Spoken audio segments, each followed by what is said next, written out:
here for Team in White.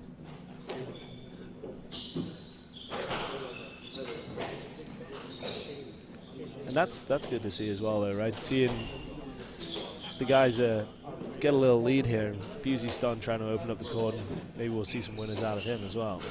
You see there where, oh, lovely snap, beautiful reverse. You see when Chris turned and he was looking for Colin, definitely right to do that. But once he's seen him there, he's just got to commit to the swing and not hold up as much. It's very common, he's obviously a very nice guy. No one wants to hit each other, but when you've got the opening, definitely the old school approach is, if he's in the wrong spot, you're gonna learn to not be in the wrong spot pretty quickly. So, oh yes, nice angle. But they've seemed to get a little bit more in front here, and then they've actually seemed to have settled down a little bit and shown off a few of the shots that they do have, which is good. It's kind of pulled them right back into contention here. So it'll be interesting to see what the reaction is from Bues and West. Are they just going to keep chipping away, or are they actually going to kind of force the issue a little bit? It'd be interesting to see.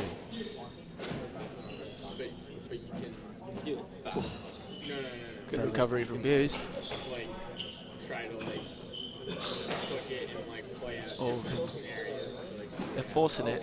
Was that 10? There's a little error there. Yeah, a little bit. You can see in the body language as well there from Colin. He just looked a little bit frustrated, right? And this is where this is what the team in black, I think, can sometimes fall into the trap of. They start losing a couple points, and then they Sam, easy fella.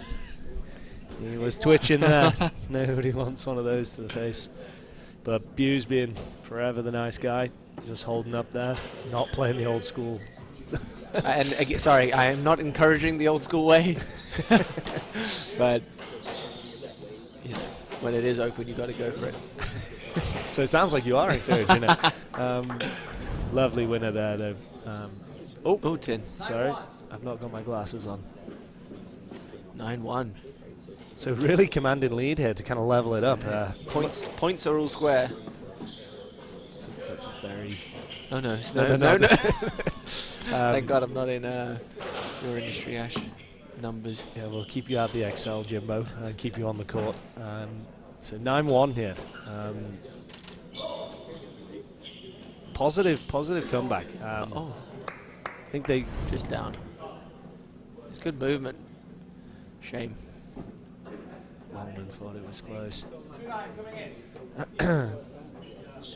Must say, the prediction here from yourself, Jim, is looking slightly unlikely. Although we are playing a 15, it's not 11, so we do have a chance for that. That's beautiful. Chris Longman. Lauren Westwood would be proud of that. One of her shots. Picked it up through osmosis. Yeah, boys and white are hot here. I think black might be looking to, look towards the next game. Is that what you would do here? Or if it was me, I would actually really try and dig in here and just start. Even if I'm okay to lose this at this point. Well, never really okay to lose a game, but I need to find some confidence and need to find some rhythm. I'd want to try get to even 7 or 8. So because you're walking into the third game.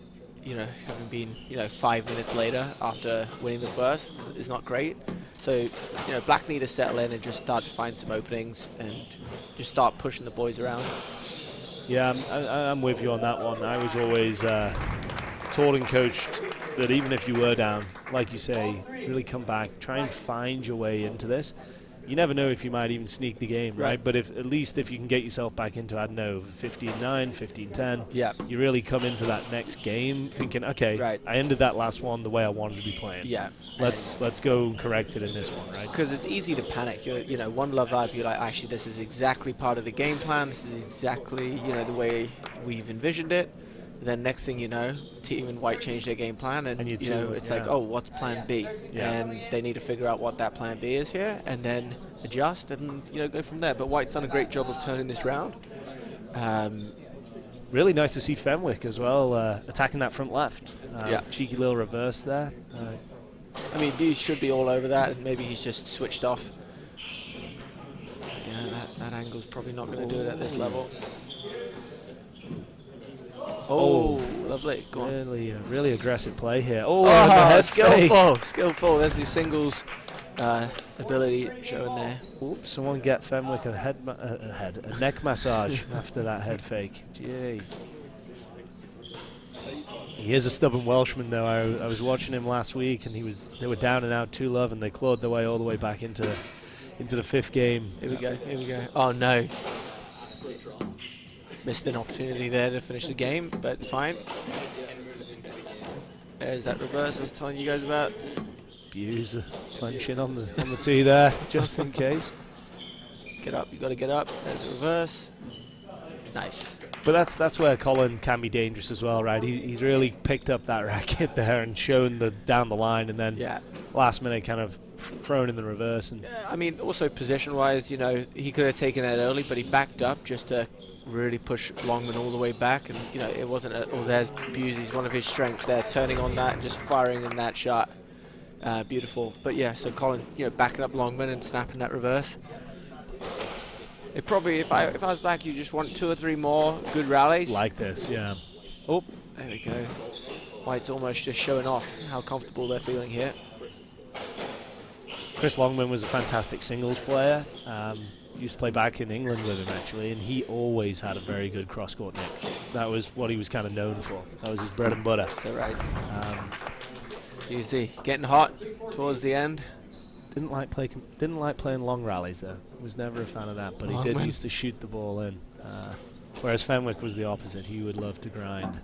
Fenwick, he was at Yale, is that right? Yep, he was a player. Solid team at Yale. Yeah. Been in an era with a few other SDA players, a few of the Roberts brothers, the Burner, Neil Martin as well. Yeah.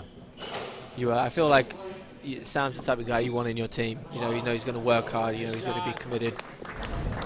Yeah, you want him to be in the 5th game of a match. You know he's got that great toughness. Yeah, he's got an engine, right? He's from the valleys of Wales. He knows how to work hard. Not from the Valley of Buffaloes. So they've just started going short a little bit too early here, trying to close it out. And again, it's given the team in black that confidence you were talking about, I feel like. Just kind of throwing it in willy-nilly, you could say, right? Here we go, the Bues angle. Yeah, all day. You just see it coming. Someone's got to go tell the boys in white that. Yeah, they got a little bit carried away, a few too many winners from themselves. 14-8. They're just trying to tie the game up so Jim can say that the score is exactly tied. If he gets to 15-9, that's a tied score, Jimbo. Again, Sam quite far back there, and he's been taught a lesson. Yeah. You can't do that at this level. You know, you got to trust him. You got to trust your partner.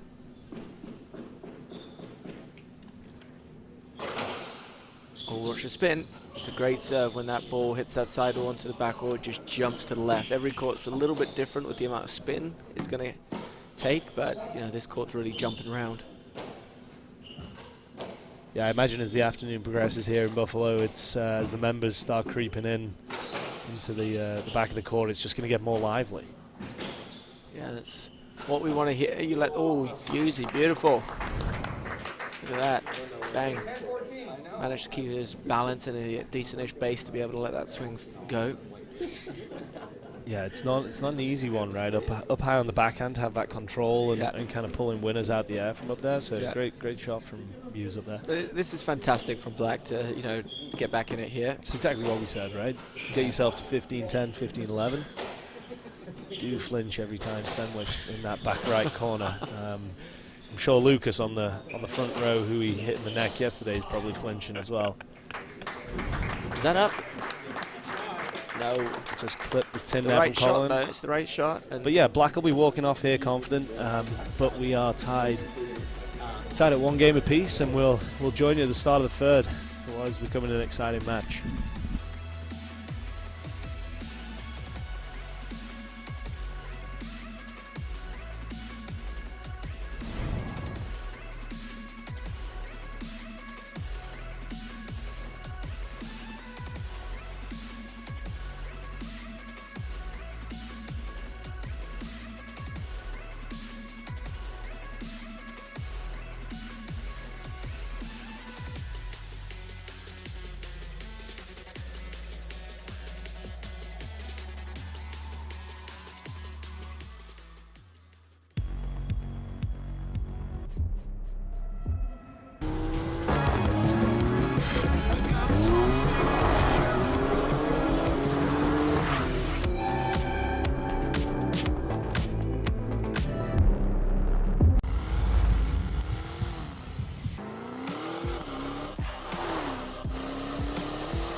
Okay, so players getting back onto court here for the third game.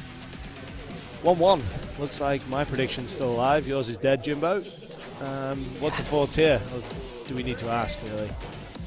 I mean, I think the first half of this game is, going to be exciting. I can see it being pretty steady to about 6-all, and then we'll see who wants to kick on from there. But you've got a feel for why they really have to take this one, right? Yeah. To kind of keep themselves in contention. That's not the spot. That is not the spot. Good movement. Oh, that's a stroke, unfortunately. Yeah. Good pickup, but couldn't get himself out of the way. But yeah, you really feel that if they can come out here and do well in this game here and get up, they can start putting that thought in the back of Black's mind that, oh, these guys actually could take us, right? But if Black get ahead early here, it could be... Yeah. Beautiful there from Fenwick, showing the skills. He's just got to make sure he just controls that left wall and, just making sure that they don't get that easy-ish volley on that middle red line, because the boys in white are showing how skillful they can be. And you just want to, again, like I said at the start, with just putting people in teams in tough spots for a long time. Yeah, exactly, right? Because over the length of time, if you're hitting it from that tough spot, or you're hitting a shot from that uncomfortable angle here, like Chris is, you're probably going to come out the worst side of that, right? I mean, Fenwick was just in the back left from a straight drive, and then he tried to skid out, and it was easy as that where the opening came. And you want to just build a lot of points with that type of strategy, especially at the start. You don't need to try force anything, just move it around, safe spots. Oh, there's the angle. Almost. Oh, Bues going in as well. It's a nice angle, beautiful technique. They both just missed that right wall where they were aiming for 2 skid boats out of there. 2 spider monkeys, as Lyle Patterson once told me. First time I think the SDA have heard that on the comms, the spider monkey, but that's one way of calling the skid boats from the other way. What would you call the one Fenwick hit last night? The cheek boast? Straight off the chops of the Frenchman. Oh, he's going for it again. If I was calling, I'd be edging over to that right wall. Great angle. It's one of my favorite angles in the game, when that left waller just poke. Well, either the right waller can run around for it as well. When you just poke that reverse from the back. I think Clive Leach, one of the best of all time, to do that shot from the back right.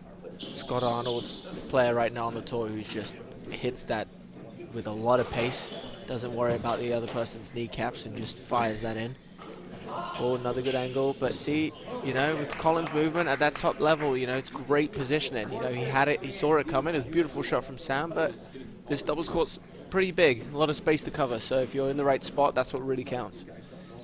Yeah, no, definitely. And just kind of circling back to one of the comments you made about Scott, after playing him last week, he really has that fantastic same swing for every shot, right? And he really cannons it out. A lot of those good players, they can kind of show the same shot from the same position, which on the doubles court only makes it harder because it's a bigger court, right?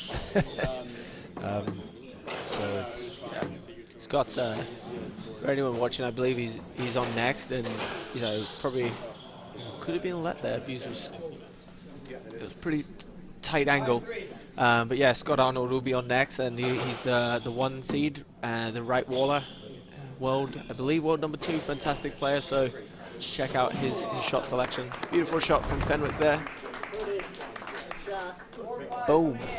Love to see that. It's great to see as well. We've got 4 different nationalities out here on the court as well, right? We got pretty much the whole UK. We got Scotland, England, Wales, and Canada. There we go. Not an American that's interested on a doubles game in the SDA, but see, Chris looks like he's even got the England badge. Oh, beautiful doubles, beautiful, just solid. Lifting out the back, get the open in, bang, see you later. He's getting quite a lot of success on Colin, surprisingly, up in that right corner, because he's... Well, it feels me on the right, I'd be a little bit frustrated that, my partner's giving him that shot. It's all about, great snap, finding that rhythm. What did I say, 5-0? I said 6-0 it's going to be. But yeah, you just... Points are tied, Jim, just in case you're wondering. No, it's 6-5. Overall. I'm useless with this. Don't know why I made that comment. Don't give him numbers, just give him angles. Oh, cheap. PSA let. Yeah, none of that on this court, please.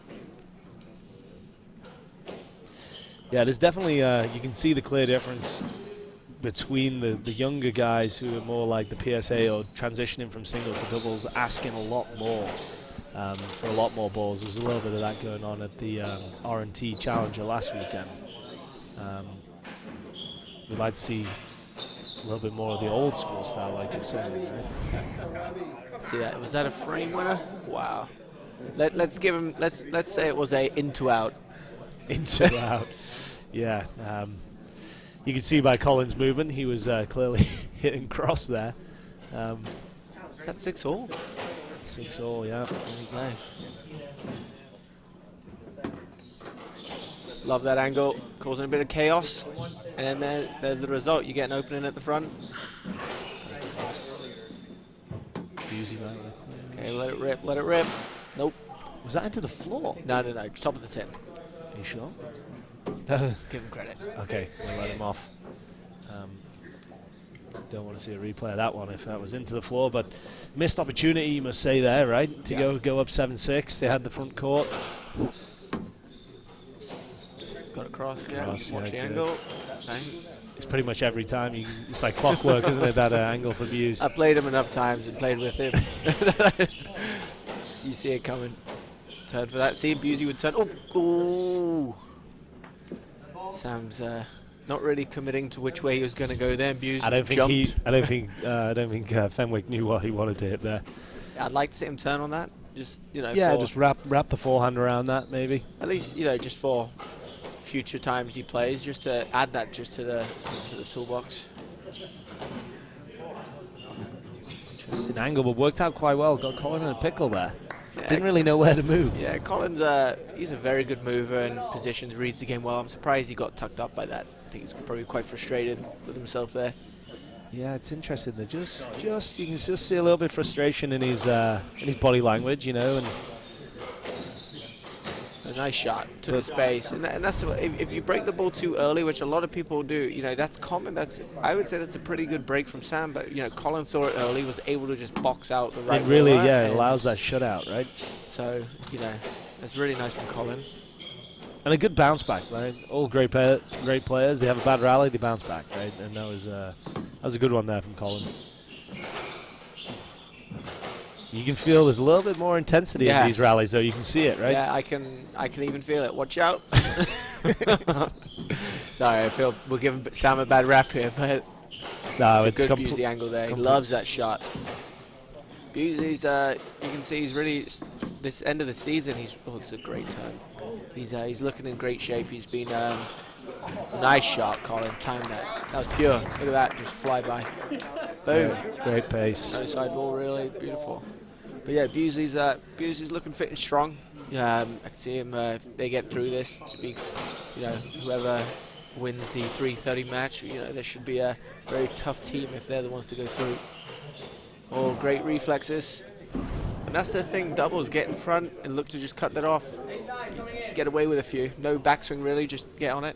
Yeah, and rewarded for the confidence being up the court there as well, right? It's a fast ball. Get yourself up there. You put your racket in. You see that with the the qualifying teams and people just newer to the game, just hanging back, and you've just got to embrace that you're in a tough spot and just charge up the court and say, bring it on, racket out in front. And hey, look, like I like to say, if you don't buy a ticket, you can't win the raffle, right? Get yourself up there and get a racket on the end of it. Love it. Oh, down the middle. It's coming off the back. Let this one rip, Colin. But the boys got to get up. They're doing a good job, though. They've really kind of kept themselves in this run. Chris, get over. Yeah, beautiful from Westy. There's a solid technique. Look at this one. Bang. Beautiful. Straight out the Crimson textbook, that one. Nice little backhand drop. Carved straight into the nick. Mike Way would be proud. Sure would be. Saw Mike Way 2 days ago watching Victor in the first round of the World Championships in Chicago. Mike, I'd say, squash fanatic. Amazing guy, amazing coach. Big fan. Whoa. Well, breathed in well there. Oof. Dodgy angle there, Yeah.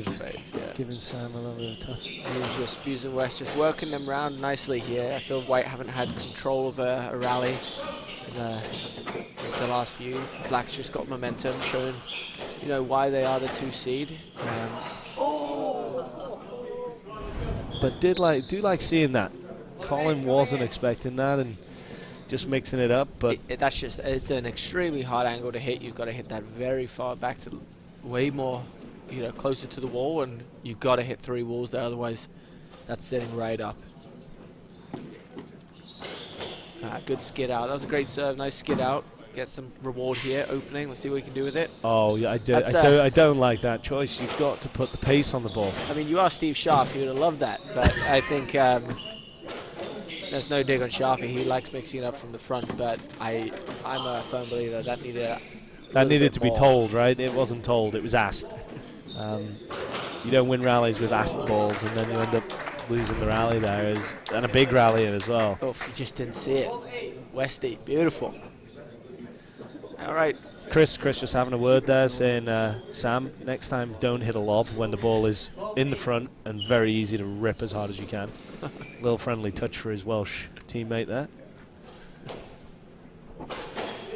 I'd hope you'd be doing the same to me, Jim. Look at that skill. Shame that didn't come off. That would have been one for the highlight reel.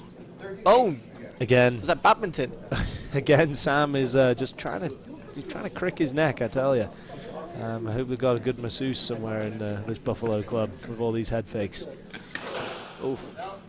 Short and down. I want to see someone grunt off a serve. I miss the times of Clive Leach, at every event here. You'd come in and you could just hear someone grunting from the court. Yeah, we love a grunt. We love the passion. Him just toying with the refs. Shout out to Clive Leach. What a guy. What a player. Fantastic player. Love his drive on there. I was speaking to Clive. He's still loving it. Still trying to get out on the court next year in the SDA. Fun rally here.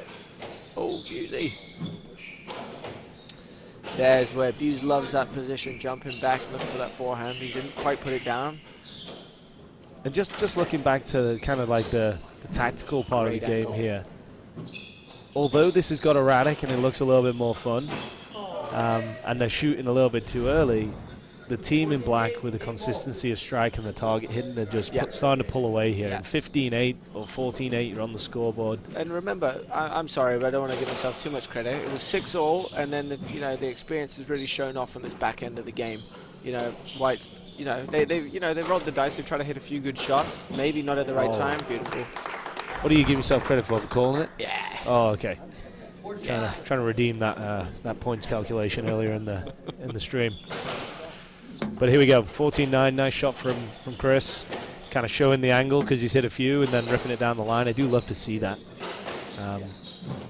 Another head fake. These boys love it, huh? Don't know what they're teaching in Philly, but they maybe need to focus on the ball striking rather than the head fakes.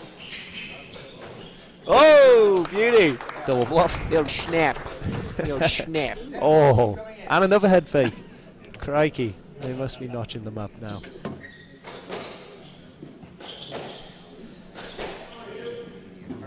All right, well, for all of you watching this, make sure you give the SDA Pro Tour a follow on Instagram. They put a lot of daily updates, and their page is coming along nicely. So give the SDA Pro Tour a follow. Yeah, no, shout out to the SDA team. Really just helping give visibility into what's going on the tour, which is great. I know I've started following a lot more myself. Jim doesn't like to use the social media. He prefers to be in person for every match, or commentating, or refereeing. But for all people who don't watch every game, get out on to the SDA Pro Tour on Instagram for all the best snippets. Oh, it was there. Bues would be annoyed at himself there. He's a skillful enough player to put that down. All right, let's see if Team in Black can hold on. Feel like they just need to hit their spots. This is, if White just roll off a few more cheeky winners, something like that. Look at this, All of a sudden, you start asking the question. I love to say it when I'm on there. One more, and they might be start thinking it could be on the table, right? And I've got a feeling White's going to be the type of team to just keep going for it. They're not going to, live or die by the sword, the Bues error. Whoa.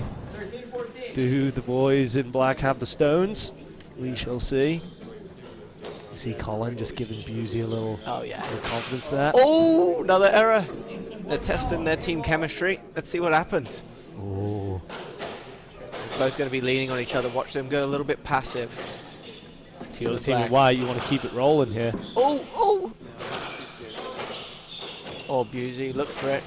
Like that he went for it. Oh, good dodge. Get up there. Busey's going to go for it. Look, turning, angle. Oh, but he's got it. He's starting to read that a little bit better, finally. Oh, Sam just headbutted the wall, fine.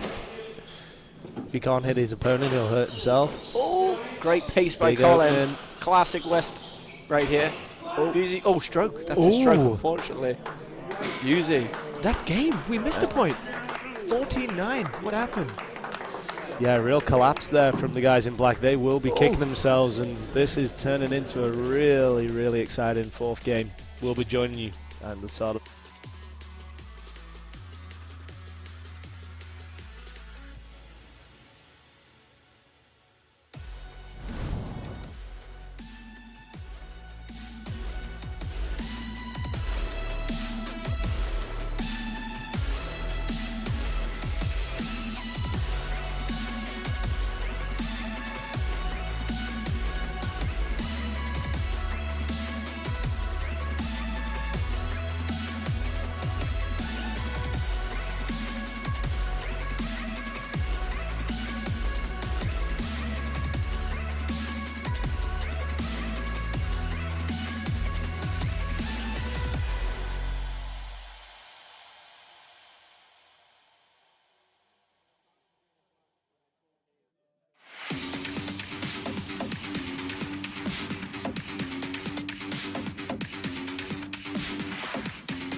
So we're back here for the fourth game, and the higher seeds here are in a little spot above it. What happened at the end there, Jim? What do you think happened at the end of that third game? I mean,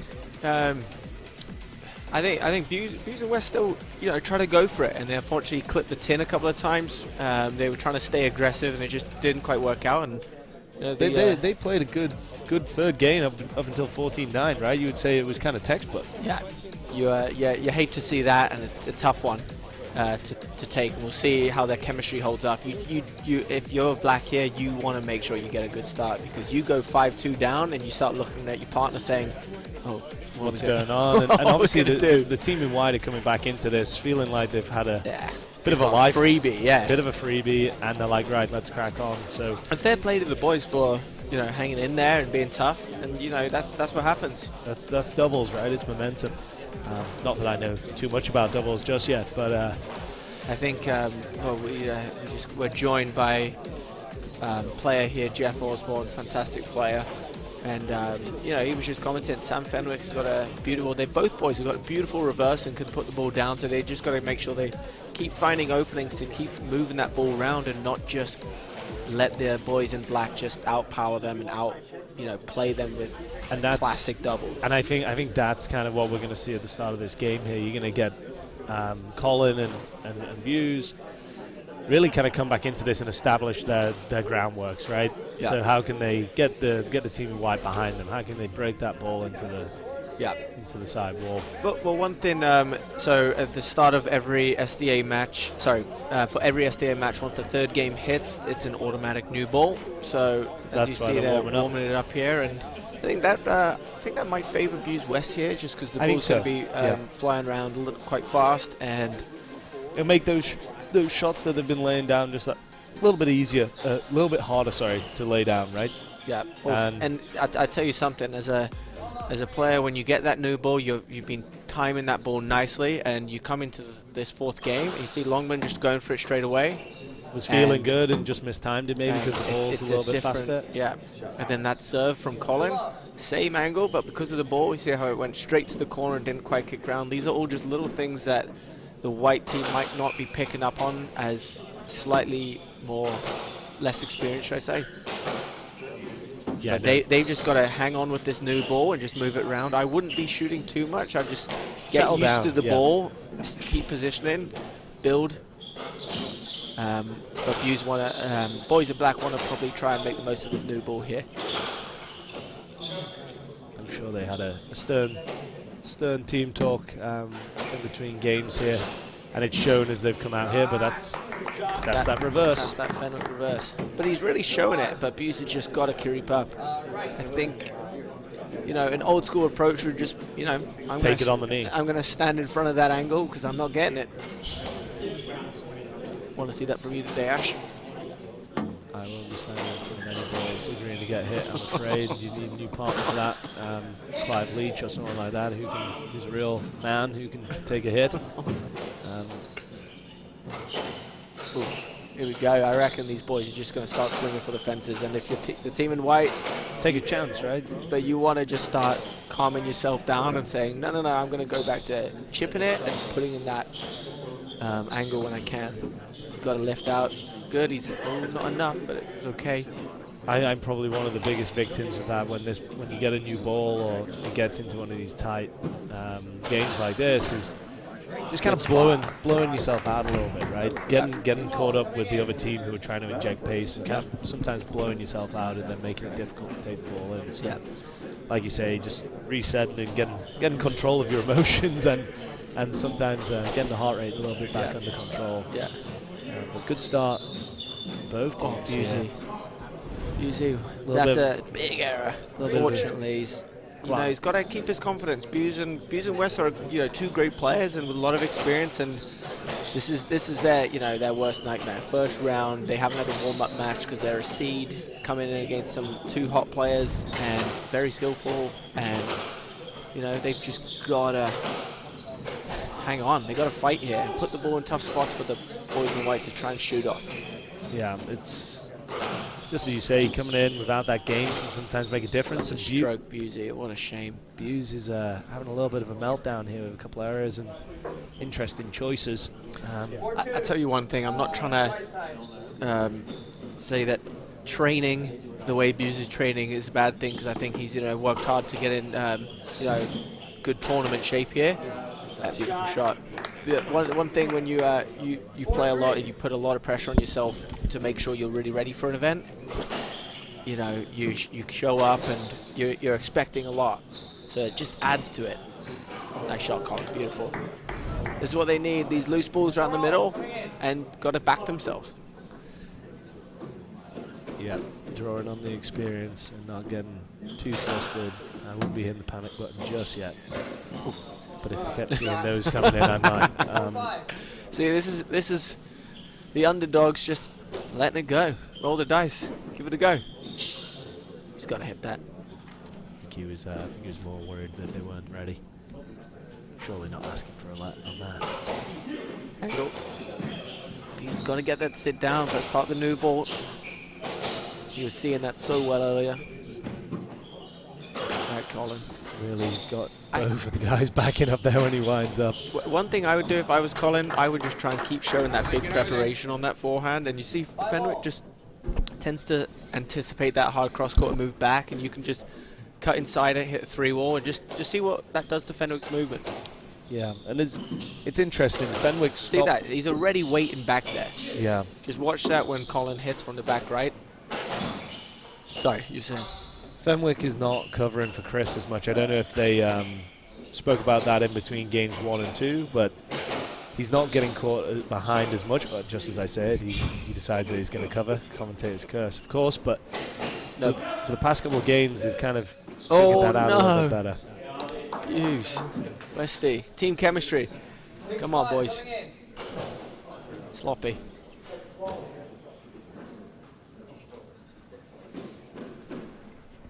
All right, 6-5.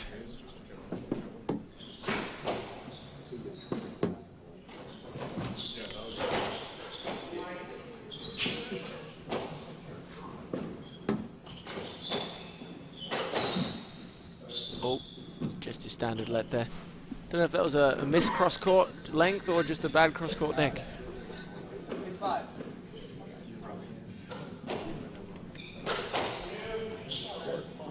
Oh, God.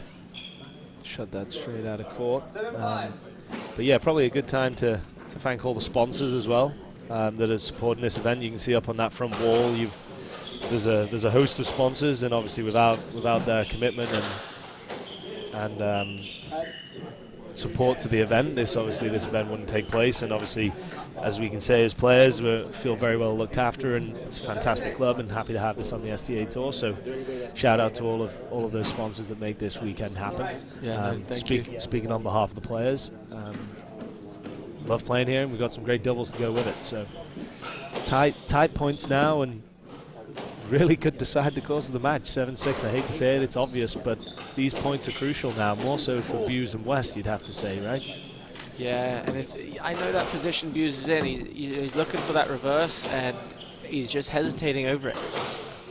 And just not settled, right? Yeah, because he knows he needs to hit that, but that's out. You can't make these errors if you want to win these, Fenwick. A couple of times on this court, if you're off balance leaning back and you catch it around that middle and you release on it, it's straight out the back court here.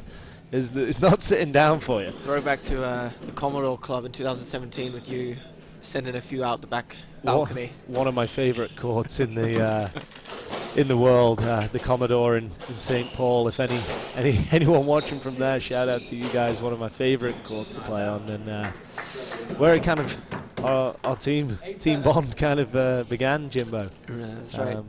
But yeah, very, very high viewing gallery, and my first serve ended up there a couple of times. That's all we'll say on that story. I like to see him turning there. That's good.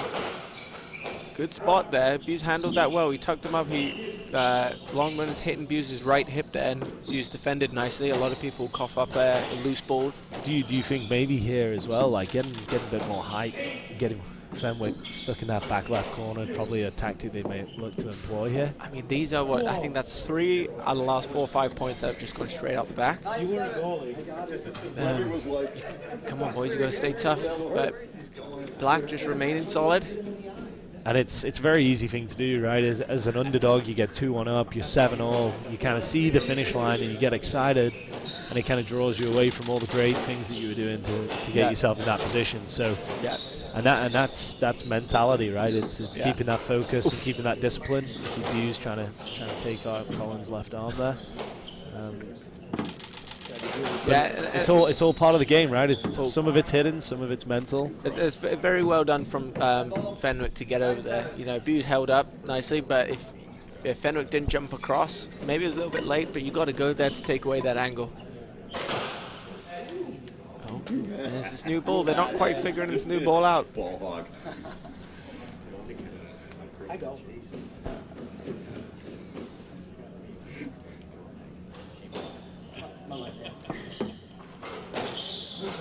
Oh, yes. Oh, there you go, Busey, just solid enough. Just that little, you see that little break in the swing there? Just that little bit to stop Sam's move, and then he ripped it down the line, mixed it up, and just being off balance, that extra nudge is the difference between keeping it in and sending it out the back, right? So, good little subtle bit there from Busey. Oh, no, beauty. Timely winner there. Let her rip, Colin. So it looks like we could be go looking for a 5th game in our first quarterfinal here, which is great. Oh, the ace. Well timed. Nice, Colin. Beautiful serve there. And when you do apply that hard serve, I think it's you know, top end. A lot of the top players, they use that first serve for a bit of pace, and that's the reward. You know, you might only get 2 a match, but if you're wanting to keep the pace high in a rally or in a match, and 2, you're okay with your stamina using that energy for that first serve, you can pick up 1 or 2 points like Colin did. Yeah, and I think sometimes as well that body or that pacey serve on a big point, it's a good option, right? Because if you can hit it and you can sneak a cheap point like they did there, it can really help. Yeah. But fantastic finish there from Bues. That's the one that we so often see on the SDA tour from him. Oh, I really like that spot from Colin there. That super high wide cross court. No, he probably didn't get it right. Sure. Oh, just clips the top. Yep. For anyone just joining us, don't count out the team in white. They were 14-9 down at the end of the last game, so we'll see if they can handle the pressure a little bit better here. That's the Scott Arnold, I'd like to say. That's a beautiful finish from Colin West. They don't make the same mistake in this game. Colin wrapping it up with a fantastic winner there, tying us at 2 apiece, and you'd have to say that momentum swung again towards the top seeds, right? This is a great position for, you know, it's a great opportunity for white, you know, see what they can do against an extremely strong team of Bues Colin. And Bues Colin, I think, played the last 2 games fantastically, to be honest, but they just had a bit of a... They'll be kicking themselves. They should have been off court by this time. You would have felt, right? 14-9, 14-8 up, and could have been in the locker room recovering with a nice beer, just resettling up. But unfortunately, they're going to have to go to the well here and take on a hungry white team, and we'll tune in at the start of the 5th to take you through that.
Okay, so we're back. Welcome. If you're just joining us now, we're tied at 2-2 in the first quarterfinal here between Colin West, Adam Bues against Sam Fenwick and Chris Longman. It's been an up and down journey, but here we are. We've got 1 game to settle these guys. It's been a fantastic match. With both of our predictions completely out of the water here, Jimbo, what are we going to go for in this 5th game? Shoot. I think based on the last two games, you know, Black's held it together for most of it, so I think I have to bet on Black. You know, I think it's fun for the tour if White, you know, are able to sneak this. They're both 2 skillful players. They need a breakthrough win, and this would definitely be one of those breakthrough wins. But I've got a feeling that the double boast. Oh, but great movement there from Westy. Oh, fantastic. Oh, good get. Fantastic rally. Oh, he's got to put that away. Fantastic rally. Amazing. Great pickups from both teams there. Both Colin and Sam getting up and in and out the front corners. Sam being tricky up there with a little hold flick, but Westy was able to what he was actually trying to do was actually just hit Colin West directly with the ball, but he just missed and played a cross-court drop. But no, great start. I must say I lean towards the prediction of the boys in black, but forever an underdog and do like to gamble, so I'll take the boys in white. Beautiful shot. Westy's good positioning, able to handle that. Casual there from Sam, probably his best lob. Is that an error, right? And those are those cheap errors that you can't, just off balance. I know he's skillful, but you got to give yourself the best opportunity. I think that footwork is essential for that, right? He just kind of tried to play that with the wrist and with the racket rather than respecting the shot and kind of getting his feet in the right spot.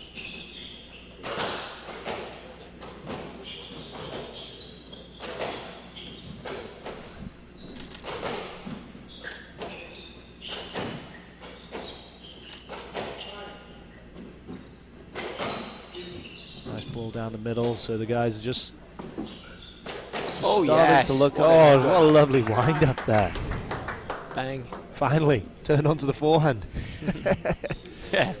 Only took him 4 games to finally get onto that forehand, but great winner there from Fenwick. And I think that's what they've got to do, Jim. I think they've really got to take their chances and kind of push this, right? Because if they turn it into a bit of a lengthy battle, I think that favours the guys in black. And from Sam's choice there, it seems like they kind of know that, right?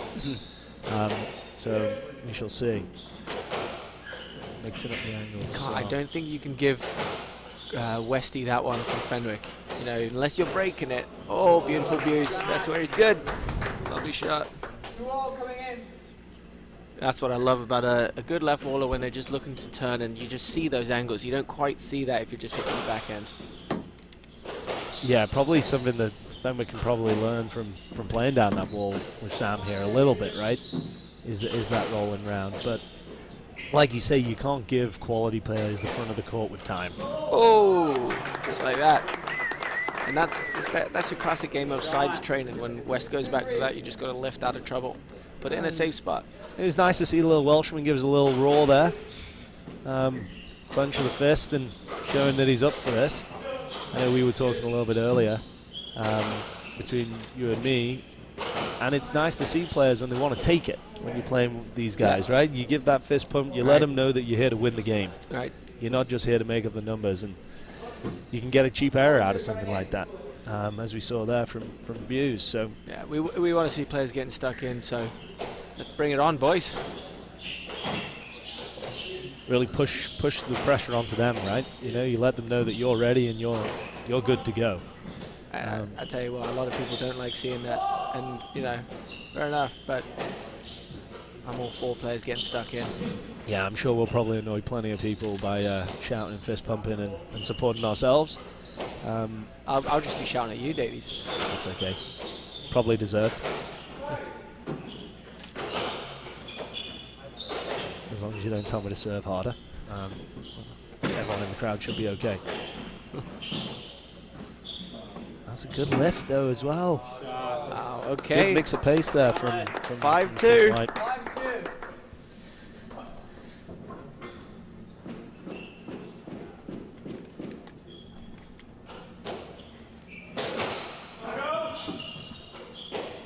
So when for you, Jim, put yourself in these shoes, higher seed, playing against a team that's a little bit coming out hot but not ranked as high. When do you start pushing the panic button in the 5th game here? 5-2, playing to 15.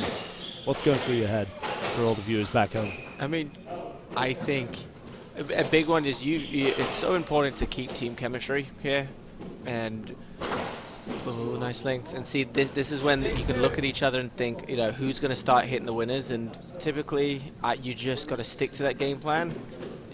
See, they're having a chat now. I think, all right, let's go back, hit your spots. Know, in my opinion, you got to know who's your shooter in your team, or at least who's hot right now. So know your role, essentially, is what you're saying. As I was told once, to know your role. I think it's just extremely important that, Bues. Oh, thank you for calling that, Sam. You've changed your tone since the start of the game. But no, that makes a lot of sense, and kind of rolls into my next question, I guess, for some of the viewers back home, is as a guy who's kind of come up over the last probably 5 to 6 years and won these sorts of matches, what is it that helps you drive that, right? Obviously knowing your role, but there's got to be an ounce of something that kind of gets you over the line, right? Because many players get into this position, right, playing some good teams, 2-2, they're now 6-3. You might go on to lose it, but what's that? How do you transfer that into like a good scalp and moving up the ladder? I mean, it's just moments like this, is, you know, when it gets to those crazy rallies and, you know, the ball's just flying around, you just got to put yourself in the correct spots and not panic. You know, if they get in the front, you move all the way up, and, you know, you just got to take your opportunity. They're going to blast at you, and you just got to try and counter the right way, lift out of trouble, weather that storm a little bit, I guess. But I think you just gotta be tough mentally. A lot of doubles is towards the end, you'll see the balls and the rallies, people just start hitting it. Yeah, and just taking, like, for example there, Sam, a little bit out of position, trying to force the issue a little bit. Probably the winner though, you know. If it goes in, Bues on his heels, you know, you hate it as a partner, but you also, you know, you gotta have faith in your team. If Sam's the one, you know, I'm sure Jeff Osborne, if he was here, he would be telling the team in white, hit, you know, take your opportunities. So that's a very good point. You can't just go too passive. Yeah. Luckily, we only played 5 games here on the SDA at max. Otherwise, Mr. Fenwick would probably have to change his shorts, sweat him through his shorts here. Probably a good. It attests to the level of effort that these guys are exerting out there as we creep into this 5th game and start creeping towards, well over the hour mark. It really starts to take a bit of toll on the body, so it's good to see that they're really putting in the effort here. And they've tied the game back up at 6-all. They were down 6-3. But you see this? You start getting into a bashing competition with the team in black, and I tell you, the black team does this very well at no matter who they're playing. So White are really playing into what black want to do here, and Colin's staying very steady. 2 great winners here. And not outrageous winners, right? Just from good positioning and just hitting the right spot. Very, very experienced, and you really tell that Team Black have had their team talk and buckled down a little bit here. So White have got to respond if they want to win this game. And see this, and this is it. Well done, Black, for just hanging on in there. You'd like to see that lift go over, but at least he made him hit another one. Yeah, Fenwick just snatching at that. Doesn't really need to force the issue. Needs to take the opportunity on, like you say, but I think just forcing it a nudge. And that's probably the adrenaline. Probably excited to try and get it over the line, but... Tell you what, Buesy's not enjoying this. I think that's where you've got to have a strong partner in Longman to give him that comfort and have that word, you know? Yeah. As I know you'll shout at me as I clipped in some big points and reset me. But I appreciate it. Big error there from Bues, though.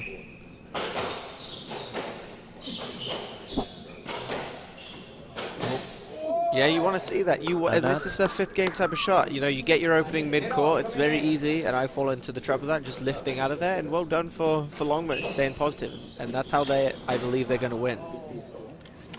Oof. Back of the court, snap reverse. Yeah, the decision-making here of Fenwick's really gone a little bit wayward. If I was Longman, I'd be giving him a slap on the bum and telling him to reassess, get back to being steady, and let Longman hit the winners. Well, I mean, hit your winners from mid-court. Yeah, or just time it better. Exactly, yeah. Yeah, I'm fine with Sam shooting. But that type of shot. As opposed to from the back left corner, yeah. I mean, when you're on 1 foot trying to hit the top spinning. He is a very optimistic man, though, Sam, so... He's got the skills. And he does have the skills, right? Always. But both guys just trying to force it again there. They pulled themselves back into 8-all, and then... The tomahawk came out. Yeah, he was behind Colin there as well, wasn't he? Behind both players who are high up the court, so I guess that's the awareness of where your opponent is. Again, it's easy from the couch. This is you know what you expect from the black team here. That's fantastic. Just got it. Oh, that's great heat. Wow. You don't. It's another head fake. Oh boy. Oh, that's beautiful. Even if Colin was right behind him, that's not coming back. That was very, very nice. You like to see it. especially with a head fake. Oh, you got to make the most of that. Put it in. Oh, wow. And that's some of the singles right there. Look at that passion. Look at Fenwick. Go on, son. He looks like number 8 for the Welsh rugby team there, screaming his heart out. Love to see the emotion. I think that's... Scrum half. When that happens, when you've got a team giving it the big fist bump in this moment, you love to see the chemistry building and the atmosphere growing for the team. Why I'm a big believer in I quite think vocal that energy can pull you over the line sometimes, and it can dishearten your teammate and again, right? Look at that. Boys in black looking a little bit down here. But they've done it all match. They've found a way in, and they'll see if they can answer here. Don't count out Bues West just yet. Oh, great from Fenwick, the Welshman. Oh, the boys flying around the court. Oh, fantastic. What a time. Look at that. Colin West. I'm sure there's a sigh of relief there from Colin, though, because it had to hit the nick. Chris was all over it if it wasn't in the nick. Well, this is exactly what we want to see. 11-0 in the 5th. Are the points tied? Oh dear, so just a quick break here to dry the floor. Obviously, players really giving it their all here, so need to make sure that floor's dry so no one gets hurt. All right, I think we're in for a treat here for everyone who's tuned in. 11-0. I'll ask you again, you still like the team in black here? It's to the wire stuff, isn't it? You do love an underdog team, but again, Bues West are great team. It's good heat down the back end from those boys. Oh, he went for the roll down the middle. There it is. You go for it, and you play a fine margin, right? It's great positioning to read that, get on it, and hit. I mean, I do think West is good enough to just defend that. But, you know, you misread where it's going, and that's what happens. Yeah, and I guess, like, he's been playing it all match now, Bues, so Fenwick's starting to kind of read it, and he was on that ball early, and he was able to inject some good pace, so if it wasn't perfect, he was going to get punished, and he did. So you really want to make sure that you do not cough up an error here. I know when people say that, it's, you know, such a basic thing to say, but it is so important to just make them tough. go win go win the point. Whoa, that's unlucky. That's unfortunate. I wouldn't say that was what he was trying to hit. Yep. Sometimes you need a little bit of luck in your favor if you're going to take one of these big scalps as well, right? So, all right, 13-11, Fenwick. Great serve. Well done, Bues. Good reset. Another good reset. So I'm using the back wall as a backboard there. It was open. This is where really starts to begin to get edgy, right? Because it really it got edgy. I think a couple of points ago. I'm on the edge of my seat, literally here. But we all know that you are the most avid squash fan. That's probably why, and that's a huge winner. Yeah, you like that. Good for the confidence. Yeah, well done for hitting that at this moment, and you have to. And he gave it the nod as it rolled out the neck. Like to see that. Boys in white, big moment, huge point. Still got to say, Bues and West are the favourites here. I don't know. Oh, no error here, no error. Sam's back to cover. He's got an opening. Oh, he tried to shut him out. Oh, what do you reckon? It's got to be a stroke. It's a stroke, but you could almost see that as a let. Probably. It has to be a stroke, but was he making every effort to hit it?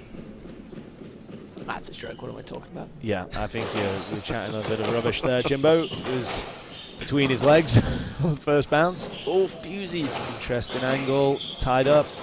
Fenwick. Not loving the positioning. They can't quite. Fenwick's got to reset. He can't get his feet from underneath him here.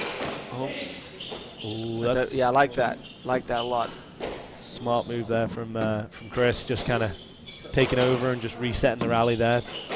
Oh, that's it. You know, 13-11 to 14-13 with, I wouldn't say too much. Just a little lack of composure from Team White here. Just kind of got a little bit flustered in the moment. Fenwick got a little bit ahead of himself in that rally, right? Longman had an opening and messed up the straight ball, gave away a stroke. These are those big points. Well done for Bues and West remaining Match. calm. First match ball. Here we go. Colin obviously going for that fast serve, trying to catch a lucky nick. You would love to see it be 14-0, wouldn't you? Oh, I'd love that, yeah. I'm sure Well, the that's crowd what- would too. Oh, Sam's dancing. He's dancing. oh, no error. No error, boys. Good movement though from Longman to recover. Just stay steady. Ooh, that's it, Bues. Oh, stayed in. How did he Unbelievable. hit that ball? Did that go between his legs? I think so. Bues winner. Oh my, he was going behind the back and fought against it. Glad he did. That's good heat. Just stay steady, boys. There's an opening though. Pace is on the ball. Fenwick, I can just see Fenwick going for it and making an error.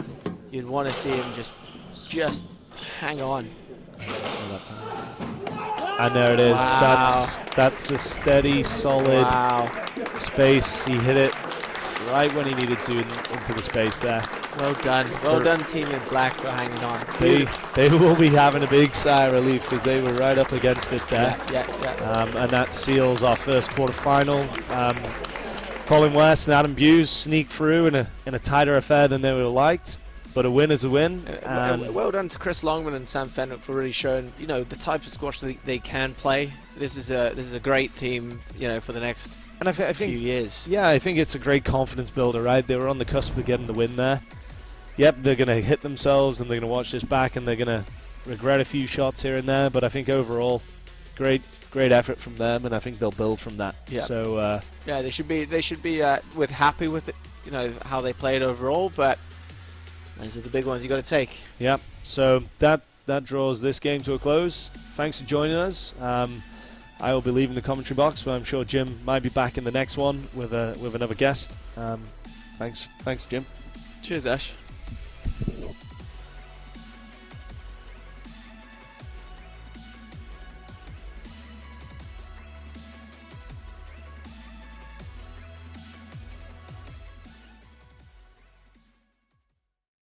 Take your fleet data to the next level. Expand your business capabilities. With hundreds of solutions available, like dash cams and asset trackers, Geotab's Marketplace gives you the flexibility to address your fleet's needs as they evolve. Simplify or automate processes with software integration. Our partners are your partners too, which is why all solutions are carefully vetted to ensure the best quality products for your fleet. Find the right tools for you. Marketplace makes it easy to find the right solution to fit your needs. Check out Marketplace today to search and compare features for your fleet. Get more, do more with Geotab.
All right, welcome back. We got a great match here. Scott Arnold and John Russell in the what appears to be grey and black shorts, which will be the favourite team for this, one of the top seeds. And Lockie and Tor in the green and white, the potential usurpers who are ready to take on some action here.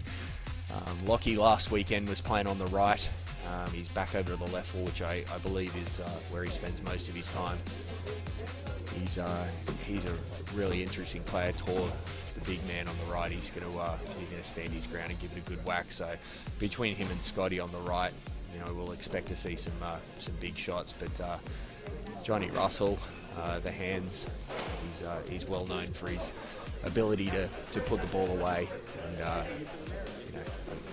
people might look at him and think he's not moving so well, but he gets around the court, he knows where to be. He's a great player. So we're about to kick off the start. I think they're just waiting for the referees to get involved here, and joining me in the commentary booth today is the one and only Jim Bamber, Brooklyn's finest. How are you, mate? I'm good. Fired up after that first bash. What a great match, by the way, yeah. Right? Love seeing a 15-30 in the fifth. The two English boys really showed that they belong up there with the top guys, which I was really happy to see, because they're both lovely kids, and it's good to see them get involved here. But we got another top seed here playing against an underdog, and it's a big ask. It's not out of the question. Lockie's a really interesting player on the left wall, so we'll see how this goes. But JR and Scotty, a lot of experience there. Yeah, a lot of experience, a lot of power, a lot of weapons. Not so much communication. Mix up straight off the bat. And Lockie puts the backhand drop in to take the win. That's great. All right. Scott thought it was funny too, which is nice. They're pretty relaxed out there, mate, I reckon. Yeah. So. Which I love this about JR. Both of them, both Lockie and JR, do it well, looking to turn and use their forehand on the left wall. Ooh. Okay. Tor almost... You were took that one. You were talking about a tattoo. That could have been the first one. That might have been Scotty Arnold giving Tor a little bum tattoo, but it didn't happen, which is I don't know. I'm a little disappointed. I like seeing tattoos, but here we are. We're in the third point. Yeah, Lockie, decent mover. I'm sure he'll be able to pick up a bunch of the weapons in the front. Tor, ooh. Wow. I mean, I've seen Scotty move quicker. That was terrible, Scotty. Come on, mate, lift your game, get on those toes. There we go. 3-love. This is not what I expected. So yeah, well, this is a lot of confidence with the seeds, and I'm sure this is not what they want to do. Give the team in green a bit of a sniff. Oof. Yeah, that's a frame into the floor. Let's see that on the replay. I think bottom of the racket. Yeah, that was a bit turned over. Tor's just getting warmed up there. So anyway. Here we go. I think Lockie's got to have a bit of a shoot today if they've got a stand chance. What do you think? Yeah, I mean, Lockie can put the ball down, but this team, as they get warmed up and really get into it, they're a phenomenal team. So you have to be at the top of your game to be able to break them down. JR won't miss many of those forehand reverses. That's one of his favourites. Right? How do you like to play JR and Scott Arnold? What would you be looking to do? Mate, I've not played JR much. I've played against Scotty a little bit, and Scotty loves to get forward, as do I, and so I like getting up there and just moving early on the ball, because he's neither Scotty or JR would be in the running for the quickest player on the STA tour, but both of them. Just beautiful strikers of the ball. Yeah. Scotty's technique is world class. He was a brilliant singles player. He got pretty high in the world and spent a lot of time at the Australian Institute of Sport. And, was right up there as one of the better singles players. So he's not going to break down out there. There he is on the wheels. Look at him. Go, Scotty. Not much repositioning going on, but he got up there. Yeah, it's just whether Lockie and Tor can take advantage of getting him out of position. There we go. And did look, that go in? The singles. That is actually quite brilliant. Look, against someone with a bit of speed in the feet like yourself, mate, I'd expect you to get up and do something with that. But there's JR. Look at that. Yeah, for all people watching, watch big JR on the left wall. unbelievable angles. He can lay the ball down from anywhere. He never looks rushed either, right? Like, I think he always, staggers up to the front and then puts another one in. Did Todd just bury that? Yeah. Get after it, boys. Team in green here having a red-hot crack. Yeah, a bit of lack of respect at the start of the match, I think. I think you got to be careful with these ones and not give out too much respect, right? Because then it can force you to... Oh, for sure. These boys have just got to get stuck in, and I tell you what, they're up for it. Oh, there was another almost tattoo. Come on, you love seeing that. Yeah, I don't know if I want to see anyone take one in the head, but back of the leg's kind of my favourite spot. I don't mind a bit of side. Kidney area is lovely. They sting a little. Oh, Lucky almost headbutt that one. it's tight. Yeah, and that's just an experience. Very, very good. So Johnny stepped over there, took Lockie kind of out of that middle spot. Scott picked that up straight away and just went right down the middle we go. Right, we'll see the boys come and get into it a little bit. Lockie, nice cross-court drop. Oh, JR. He had the door covered. He thought he was playing pro-am. Yours. He had the door covered. He was all the way back there. There he is. I mean, if I was just the team in green, I'm just gonna shoot. Just shoot. They're not doing anything. That's out of the Cordell lock. Bit of control. Yeah, you want to see the boys in green just run away with this. Yeah, I'd like to see him make it a match. I mean, that was one of the beauties in that last game, that last match, is that it was really entertaining because it was so close, and you've seen the young guys really get in there. So I'd like to see it just for my entertainment. There we go. Good spot, but you got to get that sit down. Who'd they get, JR? I don't know that hit him or whether it was just a clean winner. I think it was a gentle tap. On the back of the arm. Skimmed off the shirt. I don't think JR even flinched, did he? JR knows how to take it. He's a good old school player. Oh, taxi. See you great. later. That's great. We just See you later. JR shows head and body cross court. Lockie up there. He bought it. He bought it. Overpaid massively. It's cost him dearly. Oh. That's it, Lock. Was that him? Yeah. Look at that. Replay's on. Committed. The whole body. That was beautiful. That was beautiful. It was good. Probably better than it needed to be. 8-5. Oh. So I'd be interested in your opinion here as we kind of settle into the middle of this game here, Bams, is, obviously the last two tournaments we saw a bit of 11 scoring, and we've gone back to 15 for this one. What are your thoughts on how that's gone and where it's going? For me, I think it's great for the sport to play to 11. I think it would have been lovely to see one more event with a test run of how it would go. I unfortunately haven't played it, so what is your thoughts playing it? Look, I think in the middle here, there can be a tendency sometimes to be a slight drop-off in intensity and, a couple of nothing points. And I think what you really get with 11 scoring is you get more critical points, like more points that make a big difference, and you get a lift in intensity right from the start, which is... I mean, this is exactly the reason why 11 might be more exciting. Scotty again up the middle. The boys have fallen for that twice. He didn't even really hit that hard. Yeah, and look, for me, being a little bit older than the rest of the tour, I definitely prefer the matches being a little on the shorter side. But that being said, the last tournament, I think it had like oh, that's beauty. Well played, mate. Johnny just left that one a little bit short. Locked footwork straight in behind the ball, chipped it in. It's beautiful. Yeah, I think we still had a couple of like hour and a half, hour 40 matches, which was fine, but we kind of cut out the 2-hour 20 match that I experienced in Brooklyn that took me 4 days to recover from. 10-7 here. Like, is there a chance that these boys could run on with it a little? This is where we should see the intensity. Yeah, lift, and right? you can see it there. Everyone's everyone's up for it now. The boys are starting to move and get in the right positions. For those that are, didn't follow last weekend, sitting with me here is Jeff Osborne, who was able to make the quarterfinals with David Letourneau. Started off in qualifying, got through 3 rounds of qualies, and then starting Thursday morning, lost squash. Great shot from Tor. Ripped to Nick Bues. Well played, mate. And your first round match was, you had a little upset against who?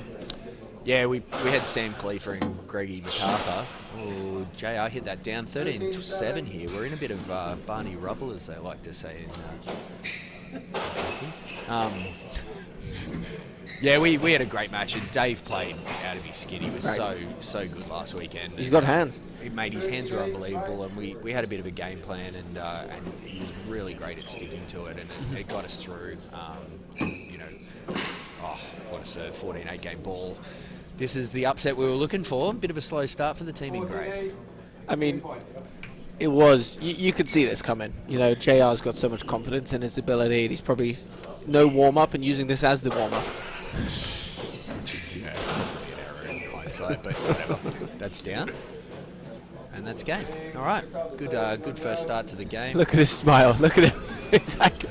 Scotty's, they're clearly not bothered by this, but I hope that gives the boys in green a little bit of confidence. Lockie's definitely a confidence player, right? Like once he gets confident, he can really start doing some damage out there. So it's great to see him get off to a flying start. And I mean, look, this could come back and bite the higher seeds a little bit. It's not the most likely scenario, but it's possible, don't you think? Yeah, I mean, Lockie's a player that's got a lot better. He was at the Round Hill Club for the last 4 or 5 years, so he's had some great, teaching from Steve Scharf, who's been able to take on a lot of players, the likes of Greg MacArthur, Zach Alexander. So Lockie's just come from 4 years of that. So I think, he's a player that knows how to put the ball down. Yeah, it's good. And he's down with you now at the Heights, correct? Yeah. Which is also a great place for doubles, and I think being in the city, that's a great shot. I think being in the city and getting some more high-level games is going to do him really good, don't you? Yeah. I mean, even just the whole Heights Casino pro staff. We got Tice, who's also in this, who's now in the quarterfinals, who's on for the last one. We got Lockie here in the quarters, myself next, the legend Jonathan Power. Heights Casino's looking pretty healthy these days. It's a good lineup, mate. It's a good lineup, yeah. It's a good lineup. All right, well, the boys are off having a little break, and we'll see you back for the start of the second game in one moment.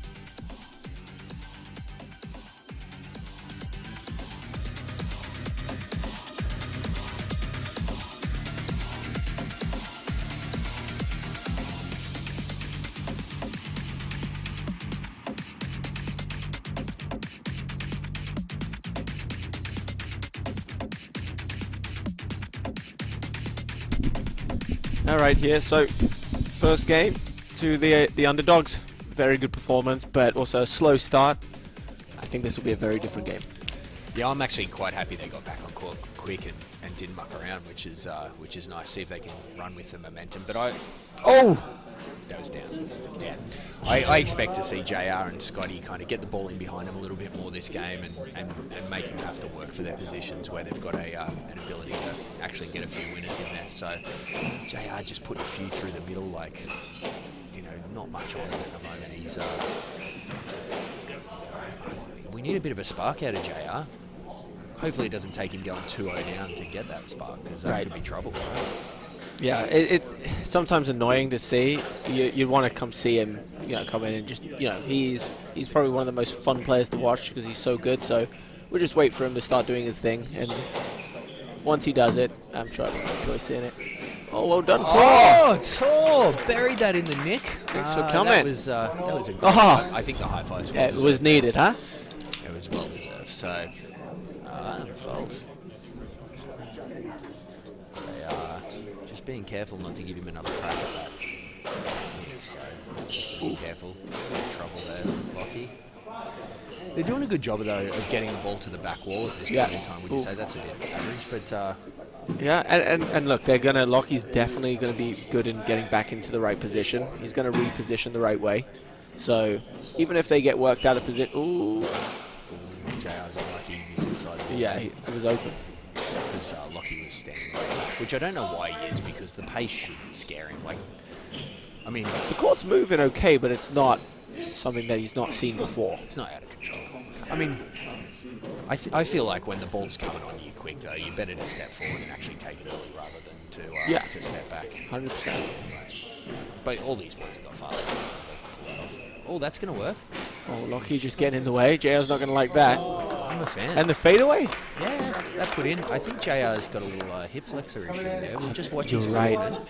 Last weekend, you're right. I forgot about that. He did not like that movement there. So we'll keep an eye on JR moving up to the front here. I would be putting a lot of drop shots to that. Look at Lockie. Lockie, you got it. You can't just stand there and just clench on the level. You gotta. I mean, if you are going to stand there, you probably want to clench. That's good. That's classic, yeah. Skill. But see where Scotty is, like right up in front of Tor. Yeah. And Tor's not sighted there, so Tor's either got to make a decision to commit to getting in front of Scotty. Yeah. Or Yeah. or just take that. It's a good spot. Well, and that's what Scotty does really well, right? He's not the he's a pretty decent sized screen up there. So when he's in front of you. Oh, unfortunately, that's This'll be probably an a interesting stroke. call. I'm going to go with no let. We'll see what the crowd says. Oh, you're nowhere right. near that. Nowhere. But It's JR. he could fool the crowd. They're giving a let. It must have been. Or it's let or no let. It was undecided, I think. Oh, Scotty. Love it. Oh, a little shake of the head. He's smiling though. He likes it. Oh, you don't want to do that to. You don't want to do that to Scott Arnold because he's famous for hitting that reverse from the back right. So I think that's just. So JR's argument there is that he thought that ball was not going to make the front wall, and I think he over-exaggerated a little bit to what Scotty's position was, but yeah, it wasn't a worse shot. That's what you need. Yeah, a lot of that. Yeah. Look at that hip flexor. You can see it. Yeah, he's. Could you imagine? Imagine if the Longman and Fenwick would have done it, and these boys come through a big upset. It's an upset weekend. But you know, being the last tournament of the season, I think this is a great opportunity for some of the there we go again. Some of the younger seeds to put it in. Locke's chipped that in nicely. JR, I think, has got to commit to getting a good 3 metres forward and just hope that Scotty can get to the back at this point because he's not moving. And look, even if you're injured, I mean, again, positioning. You just can stay up there and say, look, I'll if I'm stood way up there, I'll be able to get it. And just, Scotty, you can just lift out of trouble. Yeah. Their hands are good enough to be able to control his team. Or just buried that in there. Did you see that? Yeah, but, I mean, why is it on their racket? Well, it shouldn't be. These boys are way too skillful to be in this position, even with the movement that they have right now. Lazy. There was not much footwork going on there, and I mean Scotty's not clearing at all. He's not giving him a free swing at that, which I wouldn't give him a free swing at that either. I think that's crazy. But yeah, Tor's got to move those feet, get on the toes, because I think look, we got a bit of an upset on the cards here if we're not careful. You what would be your prediction right now? Look, I honestly can see that Arnold. The Arnold JR, I was just checking to set that one up, by the way. The Arnold JR trained to get into gear and come back and take this, even with JR in the position. He's just such a great position player. But if the boys can figure out how to move him, which they just did in 2 consecutive shots there, which is nice, an upset's not out of the realms. Right. And that's a great shot. This is what you play for, These are like the boys had last one. These are your moments that you sign up for and you got to take. Do you feel like they've worked it out? Do you think they know JR is not moving well to the front? I think it's fairly obvious. Yeah, I mean it can be, but sometimes JR does a good. I mean they're putting it in there. Yeah. Well, so they've got it. Tor at least has figured it out. We'll see if Lockie has too. But 7-4. I wonder what's going to happen here. Scotty would not be happy with driving down from Toronto, crossing the bridge, getting to Buffalo, and bowing out in his first match. That will not make him happy. So he's going to put in a big effort here, I think. He does enjoy this tournament, so I'm sure he's won it before and he's done well. So Lockie. I think he won it last year with Bues, didn't he? No, he. Oh, you know what? You might. Oh, you could argue no let. You really could.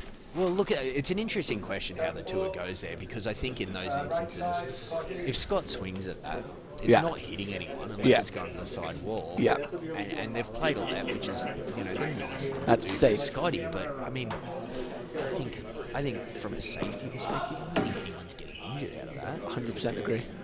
So I say Scotty swing, but anyway, here we go with an ace on JR there. I think it hit the crack in the back of the glass there and it died. So 8-4. This is Tor. It didn't have to be that good, mate. Look at this. Drop the wrist. I'm going to make a wild prediction at 3-love. 3-love. That is a wild. What are the odds for that? Look, I think if I have a bit of a look here, I think I'm prepared. I'm prepared to take that. So that's a that's a big prediction. I'll take the other side of that bet. 10-5. Looks like we're moving on quickly to 2-love here. There might be a 2-love game here, but I wouldn't put the comeback beyond these boys because they've definitely got it in, which is nice. So I think this is quite a big rally. The boys are actually. Well, see, JR's still getting up there a bit. Yeah, but he's Yeah, not really doing much off it. No. But I don't know that he has to, right? Because Scotty can finish the game. He's just got to keep it in play and not give any openings, and he'll be fine. Yeah, Lockie, I tell you one thing that Lockie's good at. There is a bunch of things he's good at, but from that back left, he's able to hit that backhand straight drop pretty good. That's going to cause some issues here for JR. Watch this, he'll hit it now. There it is. Oh, that was not good. His lobby. But watch it, over time, he'll hit some good winners. What's Watch JR the doing spin. here? Triple? No. Oh, no. Oh. You know, you could easily leave that with that height. I mean, that's kicking around a Lockie, no problem. Yeah, Locke was a fair way up, but he's got good wheels. He can get back for that. You'd cover me there, huh? Oh, yeah, totally. 6'10". I don't know what he wants to let there for. You got to get him with that. Was he Just hit the straight drop anyway. Was he thinking flick that into JR's back? Scott was way up. There it is. But that's a bad sign if Scott's covering you in the front left. The side I said that is. Scotty Arnold with the cover. I think that clipped the top of the tin there from JR. It's going to upset him. I want him to get fired up. Yeah. I need a little fire out of the boys. He's definitely a little ginger on that left leg. So, yeah. Look, this tournament we've had 3 withdrawals. Well, three injured players that have had some issues, and one guy that had an expired passport issue. So that's four guys who had trouble in this tournament. Yeah, it's a shame because you know, my partner Zach Alexander, a phenomenal player, wasn't able to make it with a sore Achilles. It would have been great to have some of the big names here, but you know, there's still tremendous players, like Scott Arnold. Oh yeah. Jeff Yeah, Osborne. My partner also didn't make it with his. JR. God, that's a good shot. Well done, Lockie. You got to go. With a sore knee, Matt Jensen out of this one. I got a great replacement with the local Imran Khan, who was a stable on the tour in quarterfinals and semi-finals for a very long time, a few finals. Yeah, tremendous player. Great, one of the best reverses on that level. He's unbelievable. And then JR with a little bit of injury is no fun. Oh, Lachlan, JR was on his wheels there though. Look at him skating up towards the front. 13-8. I mean, a lot can happen here. I'm banking this to get a little bit closer. It's a pretty average cross court. He's able to move on to that. Let's get him all the way into the back. Again, see, that's covered around to Scott. You don't want that. You want to make sure it's ending in the very back left. Yes, Lockster. So there's that confidence player. Big fist pump and Turn, inside out forehand. Bang. Millimeters up. Millimeters. Bues was doing that fantastically in the last game. He had a few great balls like that. Oh. JR, look at that. I don't think anyone saw that coming. So 9-14. We did see some really good comebacks in that last match. Do you think we've got one on our hands here? Well, you heard my prediction. Yeah. Well, I think Lockie's going to have a crack no matter what, right? Like he's going to go for it. Live by the sword. Oh, Scotty. Okay, here we go. Yep. Oh, get on it. I think he got that. Don't hit that, Lockie. No. Oh, no. Lock. How about the drop? JR hit the front crack up there and it's died. It's gone into a deep squat, understandably. The Viking. Oh, poor player. 10-4. I'd be a little concerned if I was the boys here. JR with a lob drop, which is a great shot. Oh. Lockie's going for it. He's not knocking around. Look at the boys playing a bit of I formation here. Yeah. Yes. Fair play to the boys just throwing it around, but maybe they're just trying to, they're excited. They're seeing that there's space to hit into and, the court's opening up. Scott Arnold with that backhand drop. He plays that brilliantly into both corners. Right? He's got a great backhand drop technically. Perfect. All right, here's a chance. JR out of position. Scotty Arnold. Oh, too low. Quick enough. Okay, so this is not what anyone was expecting when this started. But the boys have come out hard, and they are really on the attack. You could see that on his face. Scott, not a happy man. Yeah, hopefully he's unhappy enough to inject a bit of energy into this. So, 2-love, I'll be interested to see what happens with this prediction of yours here, Bams, because a 3-love would be a ginormous upset, and I'm pretty sure the crowd would love to see something a little bit longer than a 3-love, don't you think? I mean, for sure. We want to, anytime you can see JR, the likes of JR and Scott play, you know, you want to see as much as you can. Yeah. But I'm happy with the 3-love. Yeah, it's brilliant. Can I make a little comment as we go to the highlights reel here at how good this court looks with the sponsors up high? Obviously, you know, they've done a fantastic job here in Buffalo to raise some money to put on a top-level tournament, and the sponsors have all chucked in there, which is fantastic. A couple of local guys, the old Timmy Hortons up there as well, which is nice. And yeah, I'm really happy with the guys, so appreciate all the sponsors. Yep. And so far, you know, absolutely great members, and you know the pro-ams off and running, and the quality of play here for the members. It's great to see that the quality is so high. Yeah, brilliant. All right, well, we're off for a break. The boys will be back on in a second. Tor's already jumped back on the court for those of you who can't see, and we'll see you in a couple of seconds. Wow.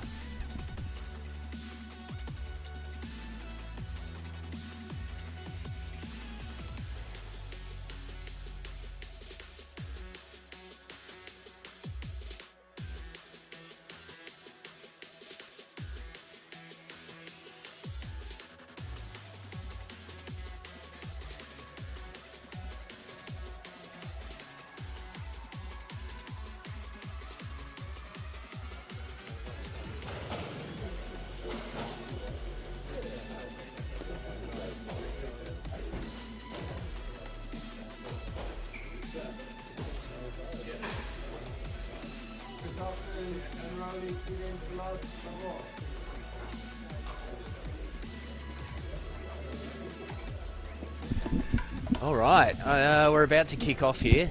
JR's left the court, not sure why. Here he is.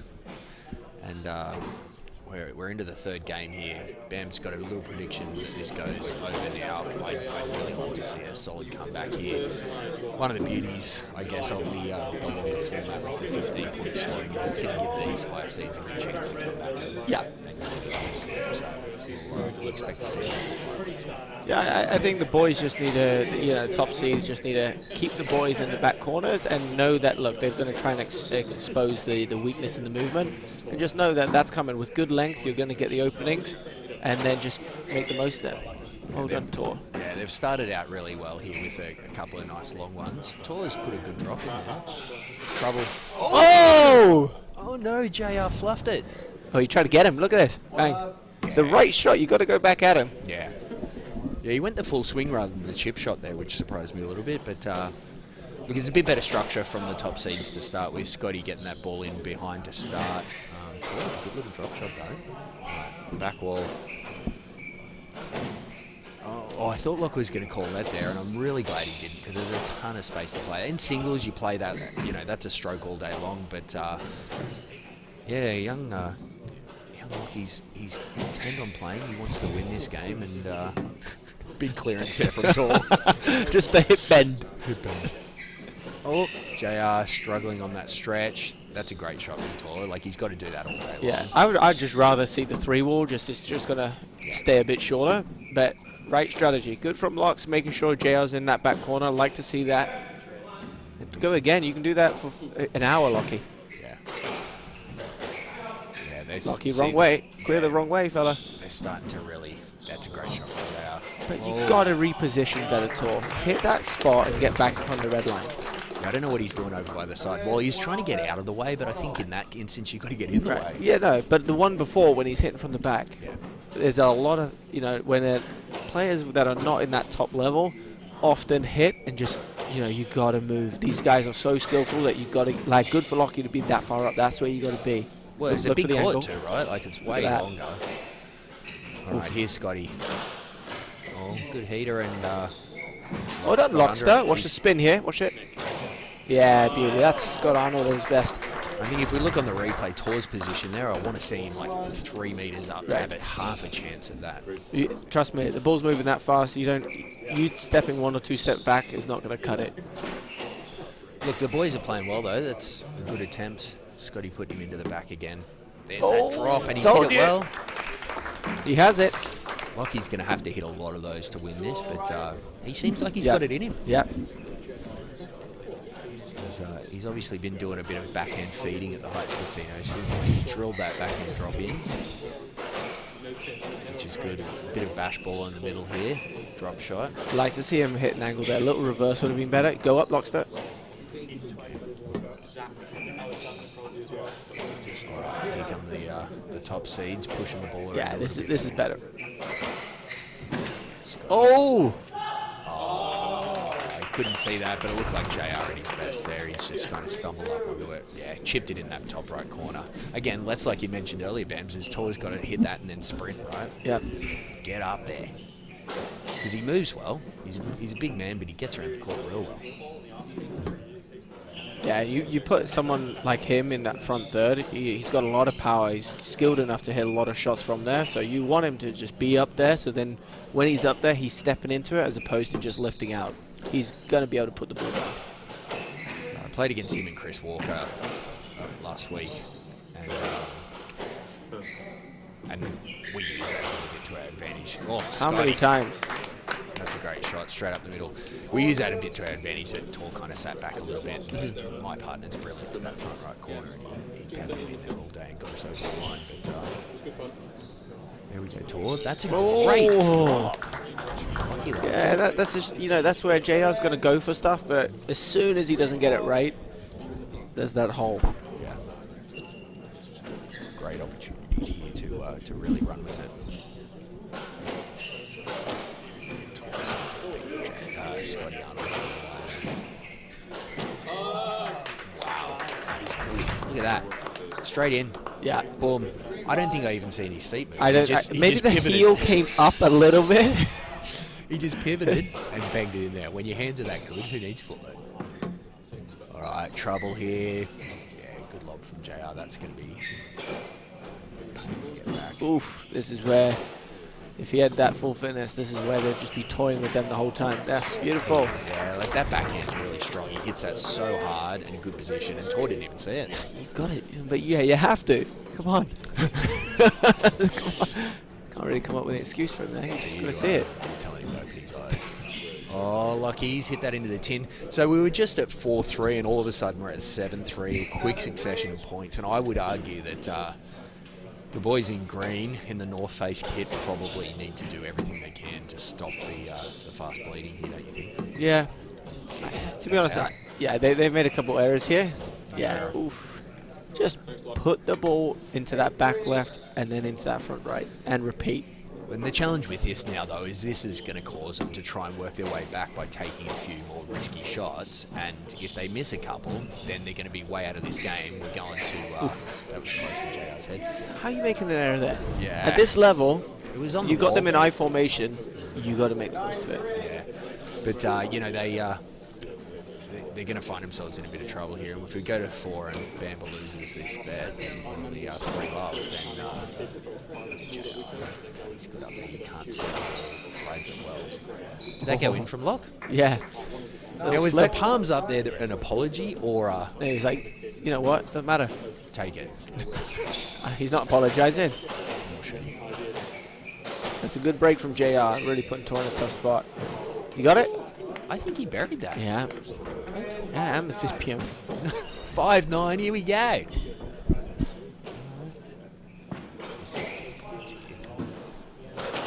Oof. Lockster. Lucky. He's hit that inside out for him quite well a few times. And he poked it. Poked it to 6-9. Kind of snaps it off. There we go. He goes down the middle. JR in his favourite position with the forehand off the back wall. That's right. JR usually would hit that cross court into the net 9 out of 10 times, and he just doesn't seem to have it today. Lockie loves that angle. But I'd like to see it from a defensive position because he had an opening there. Okay. Get up. Oh, JR missed the nick only just. Oh! He just didn't quite get his feet to the ball there, right? That right leg didn't want to get over. I mean, if I were to bet on someone, you know, top Burying two that. players hitting that, it's JR. it's those two, JR and Scotty. All day. Scotty's not liking that he's not volleying that and putting them in a tough spot. Okay, so Arnold with a good little recovery there. He's going to scramble here. Tall. And well done for Scott for hitting that because he's probably not going to get a let out of that. So All right, here we go. That's some great clearance there. Oh my God. Reverse. The back of the neck and it stayed up. There's a great scramble rally here. And 10-7 versus 8-9. yes, well done. Score. Stay up, boys. Come on. Stay up. Yeah. Okay. Reverse. No, it's too tight to the wall. Oh, JR on his feet. Oh. This is Scotty a cover. beautiful rally. I love this rally. Oh, not quite. He was stuck to the wall down the back there, and Lockie didn't take a full swing at it, which he probably needed to make sure it got there. So 10-7. Crowd loved that. And we're nearly back to 8-9, which would have been a bit of a game changer. I can see Arnold and Maxwell running away with this right now, but you know, anything can happen. Oh, Scotty getting to the front Look left. at him. It's not his normal Oh, well done, Locks. routine. Lockie's going for it. He kind of has to, though, don't you think? Oh, for sure. Why wouldn't you? And look at Scott. He's like, well, where's Stout? There's no start up there today. Right, the boys locked in here, fighting for their Oof, lives. that Scotty was wasn't- on that lead. Yeah, that wasn't even that good, but oh, can he make him pay?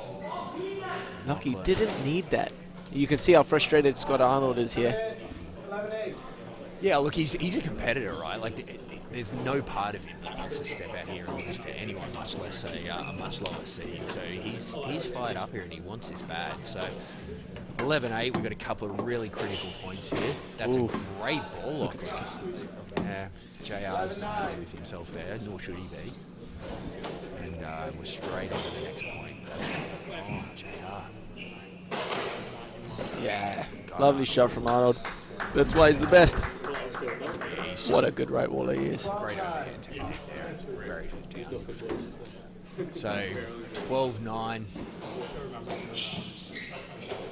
Still a massive battle here. Up. JR just gave to a massive opening. He's buried that in the reverse, which I'm really happy to see him hit that because they need to stay going for it. You know, you can have a tendency at this point to get a little defensive, don't you think? And Yeah, for sure. This is huge. This is the biggest moment of their careers. I'd say that they're getting a big opportunity to take out one of, you know, this is a massive team of experience and skill. this So would easily be their best win. yeah, JR, look at that. So he's hit that straight onto JR's racket. The wide stance, squats a little, buries it into the cross-court drop. yeah. But the boys have got to stay aggressive, and it's all about these zones. Put these boys in some bad spots.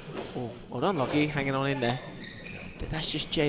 Not JR quite was his on that best. early. He knew it was coming. That's a Oh, good yes. shot. Oh, did Scotty get that? Oh, my Yeah. God. Well done, Lachlan. Lockster. Well done. That's a great shot. Scotty did well to dig that out off the Yeah. back wall. Yeah. And Lockie getting in there. So 11-13. Anything could happen here. We really, you know, the Russell Arnold team really need to rattle off two real quick ones here. I Get would- this over with. But Just take a look at the team chemistry after if Green wins this point. It'll be interesting to see. Oh, Scotty's stepping across it, which is nice. Alright, we're in a bit of a mid-court bash for a second. Scott with the reset. Look out. Oof, Lockie's got to hit his target better. Oh, JR tried to really Bang, this get could be in. trouble. Yeah, Scott Arnold, well done. I think at that point, like, with such a critical point, Taylor's just got to man up and stand in front of that and give that to Scott. Well, what you can do, as soon as it's dropped and you see he's got a full swing, that's when you're waiting as a right waller and you just cross immediately. And I mean, just by crossing, will make the right waller who's winding up hesitate.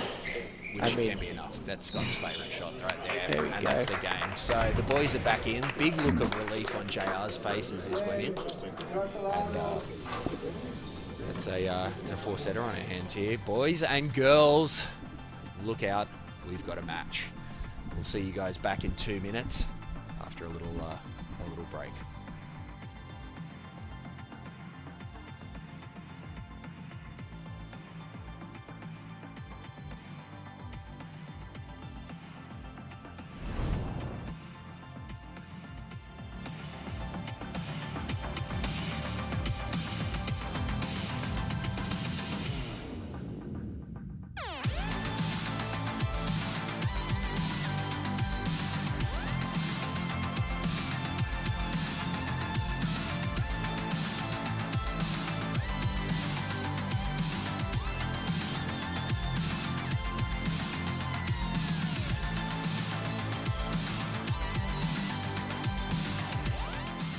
Did you know that for every hour a vehicle idles, it burns through 1 gallon of fuel? Every minute your vehicles are active adds up, so make them count. Optimize your driver's routes, create rules and report on fuel and vehicle usage, avoid breakdowns and expensive towing costs with low battery and engine alerts that flag issues in advance. Create zones around customer locations to calculate unloading times. Report on vehicle activity to assess when vehicles need to be added to or removed from a route. Go the extra mile and save time and money with Geotab.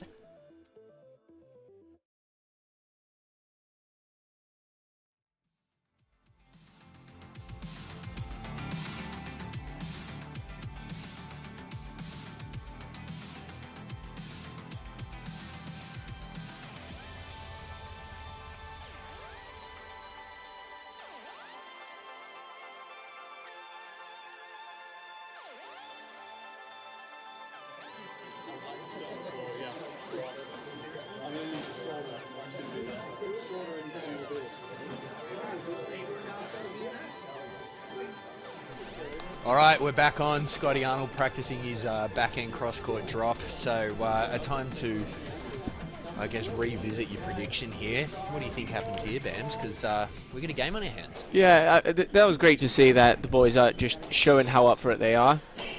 Did well to claw back. I want to lean on what you're saying. As much as I think, you know, it's great for these young boys to get a win, I do think it's probably going to be 3-2 to the experienced team. That's good. That's a great lob there from JR. He's put it right on the wall, made it tough for Lockie. I walked past the boys and in between games they were having a chat just now, and I overheard Scott saying, "Can you please stand a metre from to JR?" He wants him way up there, as he should. That may have been an exaggeration, by the way, but he does want him way up the court, and I think that's the best chance they've got if, Scotty takes all these backhands. He's so strong. He's so strong. Yeah. I mean, it's... Whoa! Tor! It's still on. Got to break that. Lockie. That's gone Well out. done hanging on in there, Scotty. Yeah, But so what you mean there from break at Bamber, so he had a big wind-up swing. What should he have done differently? yeah, I mean, going down the middle is okay, but I don't even think that was quite down the middle. It was just, I'd say, more of a singles cross court, where on the doubles court you need to go way wider and hit the sidewall where that opponent is stood. And there's the JR we all know, right? Lockie's fed him straight in the middle. JR put it in reverse and it's over. So 3-love start is definitely what the top seeds wanted here. Oh, Tor. Don't think so. 4-love. I mean, live by the sword, die by the sword. We say it quite a bit in doubles, but the boys need to get a bit of structure here, don't you think? Yeah, I think, look, if Lockie and Tor just keep putting that ball in that back corner, and if they're kicking it round to Scott and Scott's lifting out, look, that front right is going to be open. And you don't hit it, you just stay patient and get Scott to hang back, and then you put it in. I would be doing that and trying to hit quite a narrow lob from Tor to get JR just chipping out and then going at it. But the boys have got to be disciplined to be able to pull off this win. Yeah, you say the narrow lob there, which I think is an important thing, is, when they're lobbing JR, they're often hitting the side wall and it's coming around for Scott to do something with. That position Scott's in there, that's what these boys need to see all day, and the reverse. And look what happened there. So lob, he's covered. Oh! It's good squash from Tor. See- I'm really happy with how he structured that point. So Scott, came and covered that back left. Scott hits out of trouble. He should have lobbed more, a bit more height, and then, didn't quite get it. Tor snaps off the reverse, and then, it's a complete mess for JR and Scott. So that's exactly what they have to do, but they can't just do it once or twice. Yeah, they've got to. Well, they've literally got to do it 15 times, right? So we're back in here. 2-4 is a bit of a better scoreline for the young guys. We'll see if they can keep it up. Oh, God, JR plays that well. He takes a big swing and then just kind of Top pushes it spin in in. there. Oh, left. Oh, got a cheap lat. Pretty soft there, Scott. I think it's a lat, but just cheap. Lucky. I want you to hit that, mate. I mean, JR is not moving for anyone, even when he's at full capacity, let alone with a sort of hip flexor. So here we go. Here's Arnold with the big swing. Did that go in? No, the shake of the head. Come on, that's a massive opening. Come on, boys. There's a lot of pressure on now too. I think that's one of the things that happens when you're a lower seed and you get 2 love up. Yeah. Now everyone wants and expects Yeah. you to win, and you Yeah. feel this pressure to do more than you probably should. That's a good shot, Lucky, but Arnold moving well to the Yeah. front. Right, so I tell you what I love to see is that Scott's really getting stuck in. How much, I didn't know, last tournament of the season, he's playing with an injured friend of his. Is he just going to say, what? But it's great to see how competitive he is. oh, he's not mailing it in. No, he's, Yeah, and Tor with a really good one there. Scott really underhit that forehand. And, I find with this court, by the way, this court is a beautiful court to play on.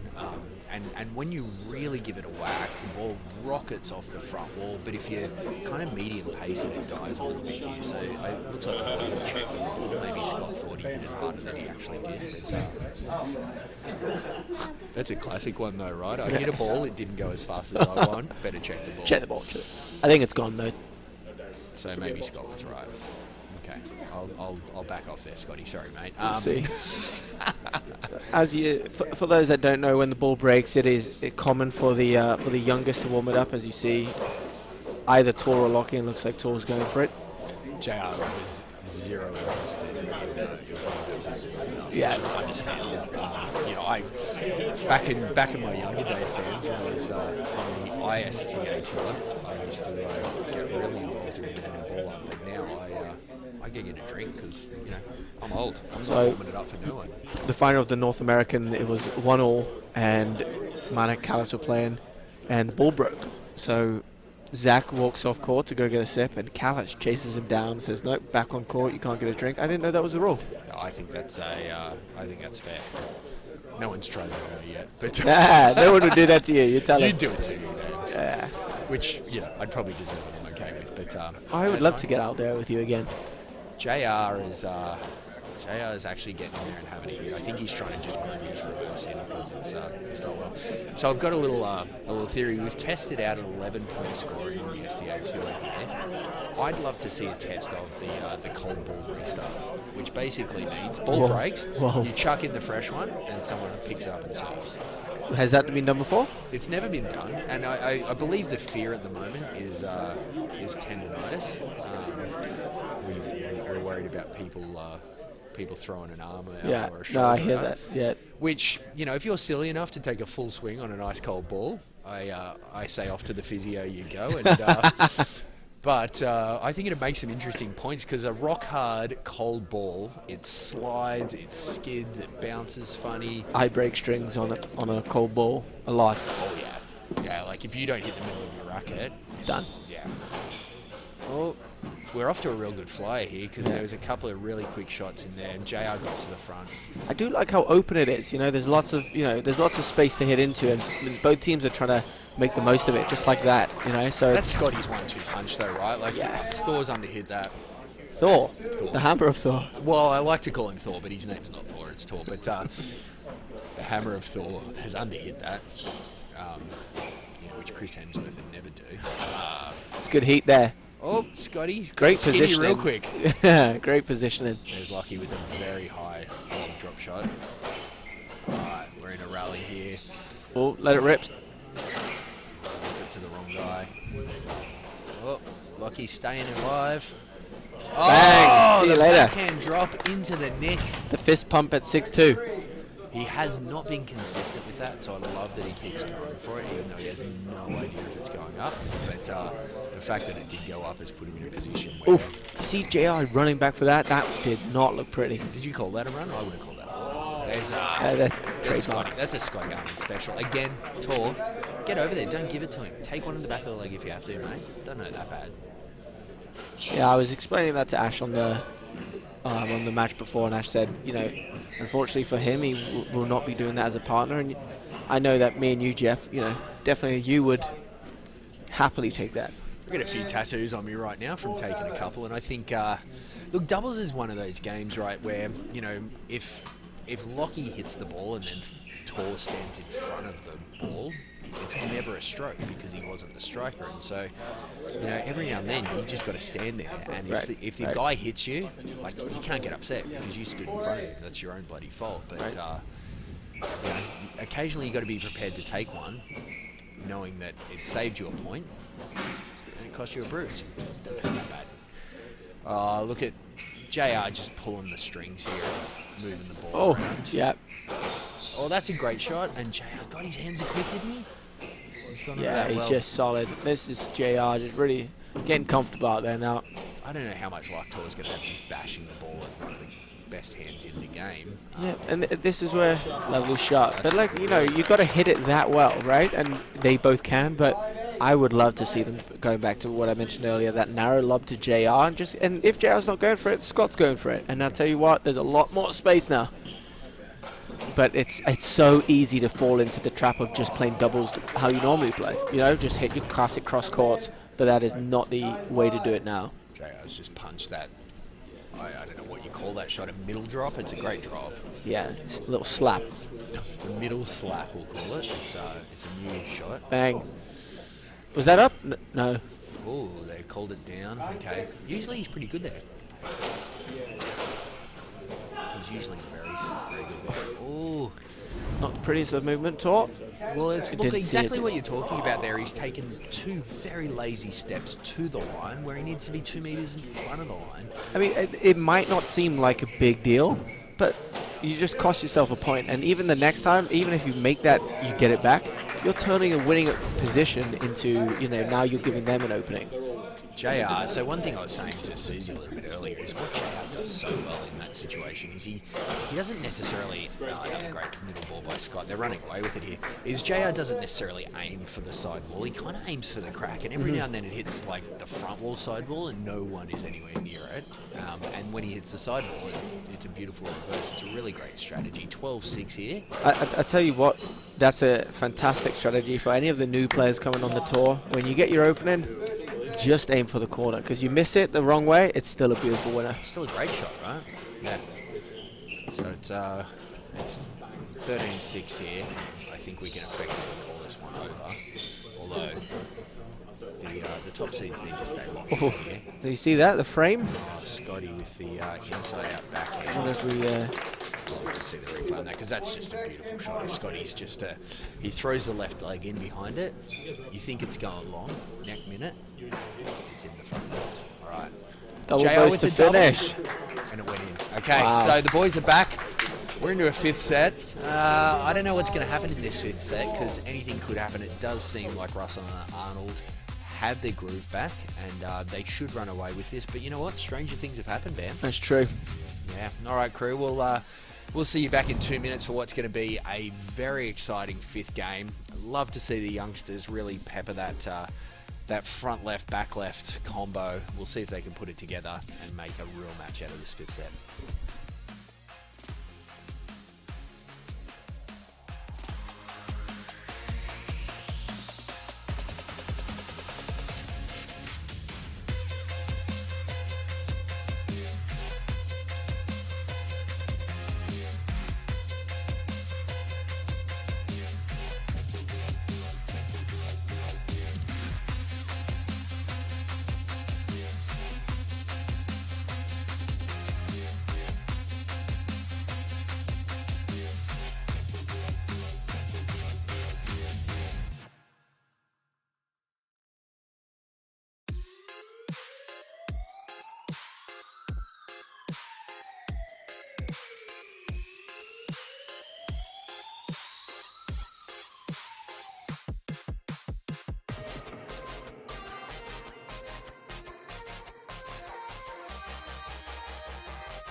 5-setter. Here we go. It's on like Donkey Kong Bams. I like just a bit of a keep it interesting prediction kind of thing. If you were going to set the line for points in this last game, what do you think the score kind of comes to? I think I think it's going to be 15-9. I'd say 15-9, 15-10 to the top seeds. What about you? Look, look, they could run away with it here and do another 15-6 like we just had, which I think seems pretty likely, but I like the excitement, so I'll take the over on that. I'm calling 15-10 on better. Okay. Because I think the boys will really get stuck into this. I think they'll learn a thing or two from losing that last game. That's well played, Locke. I like that he played through that. Here's the drop again. No. Oh, see, that's what you were asking for, right? Nice lob, push JR back. And that's not bad for a talk. This is what you want to see. Yeah. There's Lockie with that forehand into the front left, and that's a good shot. Oh, see, you've got to corkscrew that, don't you? You got to go. For Philly. Drop. Just hit a drop, actually. Oh no! Lockstead didn't get the angle. He was looking for the nick, and it sat up like a dog looking for a treat, and it's cost him dearly. He needed to either just absolutely lace that as hard as he could front wall, side wall. But he got caught out earlier for a very similar situation. He went for the cross court and went right back to JR. So, I don't blame him for going for it, but you got to kiss the sidewall there. Oh, good angle from Scott. Stayed on it. Oh, okay. JR on the forehand again. It's always trouble, but JR's playing. What an angle. All right, Lockstar. Yeah, he's going to have a go. Like, he's not going to die wandering, Lockie here, which I like. I like it. We love to see it. You know what else I love about Locke is, I had a chat to him after a big match at the RNT last week, and he's just thirsty to learn more about the game. Yeah. Right? He's asking questions. He's taken feedback on really well, looking for ways to improve. And I think, we've got a good young crop. We've seen a few big guys retire recently, and this young crop of guys is really Arnold with the wheels. Whoa! Crowd, you can hear the crowd. Yeah, I can hear him from in here. That's great. Tor, what are you doing standing right there?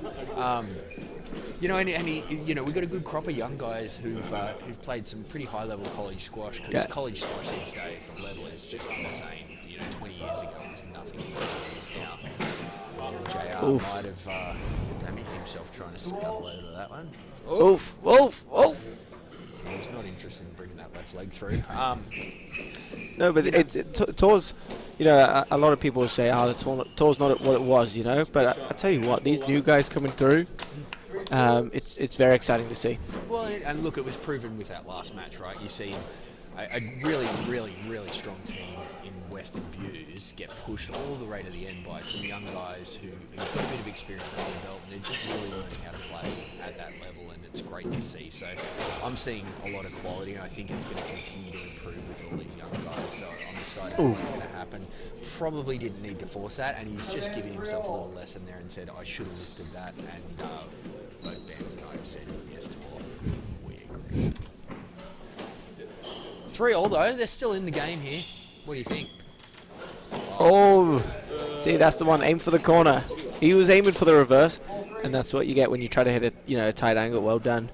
I see it maybe going to a 6-all, but again, I think it's going to be JR Scott's point. That's an interesting leg call, because JR probably wasn't getting over to that. No. I can't see him diving either. Although, have you seen him dive? I would pay. Oh, and he's just ran in front of him, Lucky. Well done. Look at that. They said, what's the problem? What's the problem? Backhand drop. It's a good lad. I mean, JR was actually on that, so I'm okay with that. But Lucky, getting all fired up. Oof. You don't need to see that. Just Tor, you do not need to try and bury it past it. Where's that log? Lucky's footwork here. He's really open. He's got to turn his body to put racket on that, right? Yep. It's 5-3. I feel like these are some pretty important points here, because if it goes 7-3, I feel like there's a runaway. Oh, that's classic. Good skill. No, if that went up. He looked down. Oh, it did go down. Top of the tin. I mean, that's just so. Yeah.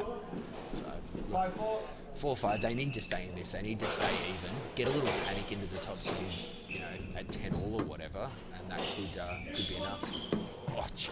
It's always just tough, as the team in green are seeing. You're playing a team where you know that there's an injury or you know that there's a weakness, and you feel the pressure. Like you got to expose it, and you just can't quite figure it out. And it just shows the level of experience and quality for JR and Scott. But I agree. I think if they lose this game, which is really likely at this point, JR's buried over 10. I think they'll leave this going, man, that was a missed opportunity. Yeah. So, they're up 6-5 here, so there's a good chance for the youngsters to... And you see the passion from Lockie there, giving it the big fist pump. I call it 6-5, but it clearly says 5. It's, yeah. Don't trust me in maths, it's not my strong point. Ooh, almost back all nicks. Come on, put it in. To be honest, it's right call to go defensive, but stop trying to whack it through them. Oh, that's enough. That's all you need. Mr. Christos. Sorry, Scott. That's actually yours.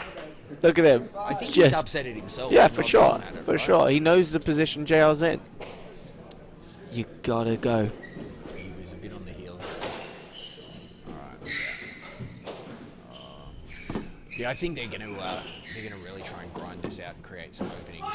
Oh! And Scott Stay up, boys. That's tight. Oh, the jump lob. This is what we want, though. JR on the right wall. Oh! The injured man covering. Oh, you can't feather that one. Look at Lockie turn for the forehand. He likes it. Damien Monroe. Oh! I thought it was on, but Paul has buried that in the 10. There's a good opportunity gone wasted there, Tor. Yeah. Alright, 6-all. What's going to happen here? Oh, did he get it? He must have, because oh, there he is. Love JR. it. Love it. Like he's trying to chuck the racket at it. Oh, it's just missed him.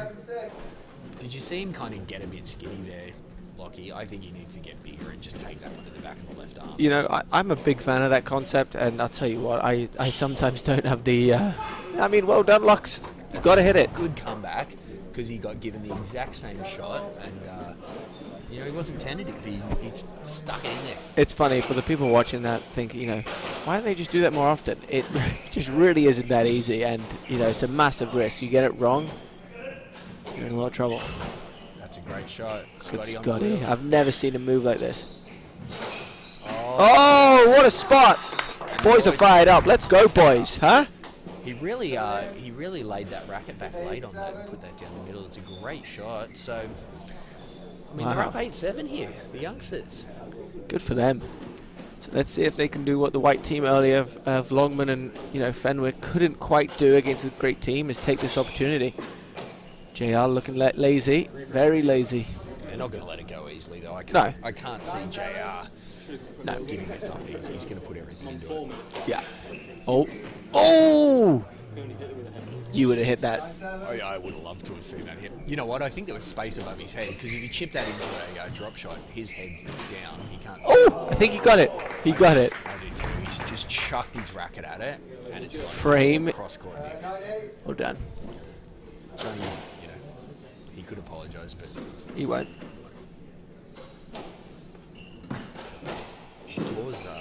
Tor's so good there. Alright.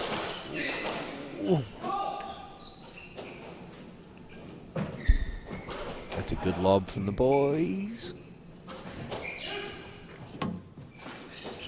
Here's a chance lob. Oh, I thought he was going to put it. Oh, great angle. That was a half volley reverse from JR. Just put it in, put it in. That's an Adam Bues classic. Oh! There's Scotty Arnold on that backhand drop again. Look at his movement today. It's unbelievable. Locke was, he had the drop shot covered, but once they clipped the side wall, it's all over Rover. So 9-0. 9-0 in the fifth. You love it. Again, 2 of our first opening quarterfinals. Really been fantastic. Glad it took the over there. 10 points is looking very likely. Uh-oh. Let it rip. Oh, that's so smart. Well done. Really? Okay. I can't believe you hit it that well. I'm actually really impressed. 10-9. And again, he's put it in. Oh. Go on. We're not really sure what that was. Look Lockie, out, watch out, straight. buddy. Look. Oh. Scotty got a bit out of sorts there. Oh, This is Lockie's trouble. got a turn. Oh, Oh, I love when JR does that. the hold straight. Oh! Scott Arnold's not liking that. Well, it's getting a bit pushy over there. Yeah, There's you love two it, you love blokes, it. two big blokes, 6'2" at Look at least, him. the pair of them. Look at him, pissed. Understandably, because it got a little... but you know what? Tor's got to show that he's given every effort to get to that Yeah. ball, so I think that's what needs to happen. Oh, he almost got a back wall look there. And for those wondering, I believe that was a let. It looked like they reserved it. Oh, here we go. I heard Tor hit the wall then from all the way in here. So that's a... it's getting... Oh, Lockie. JR. Okay, here we go. Back in position. Wouldn't be surprised if Scott just gets that back right reverse going. It's the type of player to hit these big shots at big moments. And inexperience. I mean, look, it was there to be hit, but you really you got to hit it. You And got to shape up the right way. you probably don't want to be pedaling backwards at the same time as hitting that shot. You probably want to set your feet and bang it in there. But yeah, there's a lot to be said for experience. I agree. This is a huge point, 10-all. We'll see what happens here. Boys are fired up. JR with a big opening. Oh! Again, you can't give him these teams those type of openings. Look, Come I think on. Lockie was a bit caught there because he's trying to move him up, but, you know, Tor needs to get it on his twinkle toes. JR's missed his favourite shot, 11-all. Lockie just clenching. Park it up big time. He was ready to take that one. Good on you, Lock. Step in there, mate. Take it like a man. So 11-all. This could go any way at this point. The tension is high. Yep. It is a wonderful thing when you're watching a match like this and you really feel it. Look, it wasn't my prediction that we'd get this close, but here we are. Love it. Oh, Scotty loves that backhand back down the middle. Tell you what, I'm getting nervous for my match next with these matches going this way. Fantastic get. Well done. Good wheels, Tor. Oh, what are you doing? And yeah, shout at yourself. Deserve to. A little bit aggressive. Come on. He needs to lift Stay that up down. high. Stay down. Look, it means a lot to him, right? Like, you can tell these boys, like, all four of them on there want this bad. Oh, great break. Look at the experience. Come on, boys. It's where it comes into play. The Good boys have got to squash. get up here. I can see Lockie trying to rip a winner straight off this. Oh, it's going to kick off here. Oh, I didn't see it. Here he goes. Yeah, he went for it. See, I tell you what, similar to the first quarterfinal with the underdogs. Just not when it taking counted. these opportunities, huh? When it counted, it's not there. 14-11. Some would think this is a foregone conclusion, but I think there's still a little bit of squash to play. This is a great tight ball from Locke. JR just not being able to move his feet like he normally would to peel that off the wall. 14-12. Two more opportunities. Oh, That's the one.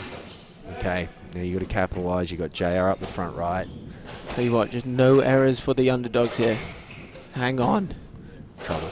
Yeah, that's all match. That's game match. Well played, done boys. for hanging on the one seeds. Well, I tell you what was I thought a pretty routine match turned into a banger at 15-12 in the fifth. I think, you know, Lockie and Tora got to take away from that, you know, they played quite well and hung with the top team with you know, a bit of a limp on the left, but they managed to hang in there, and it'll be interesting what happens next round with JR now that every single person in this club and every one of you watching online knows that he's got a limp about him. Yep, and I think if it goes to seedings, it will be a Martino Henderson matchup for them, and you know, two youngsters, but the most experienced youngsters are one of them. So, well, we're currently running 20 minutes behind time on the schedule. Bams, go out there and get stuck into time for me to go. to your next match. Good luck, mate.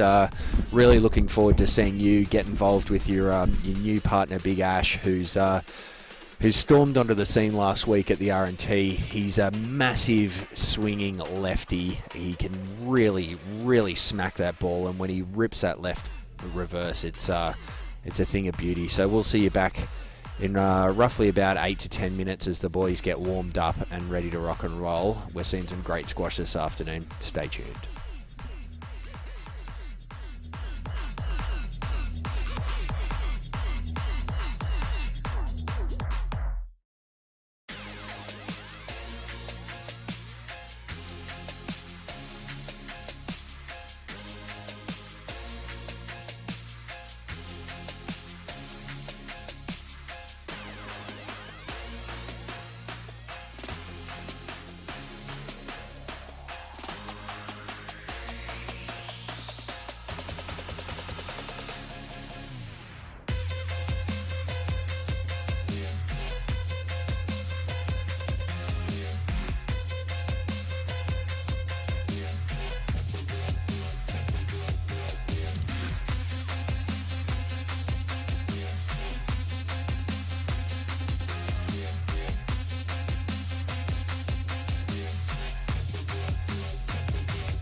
All right, third match up here. We've got Bamber, famous for his commentary booth antics over the last couple of matches, and Ash, the big lefty on the left. They're in what appears to be a, what do you call that, a mauve or a purple?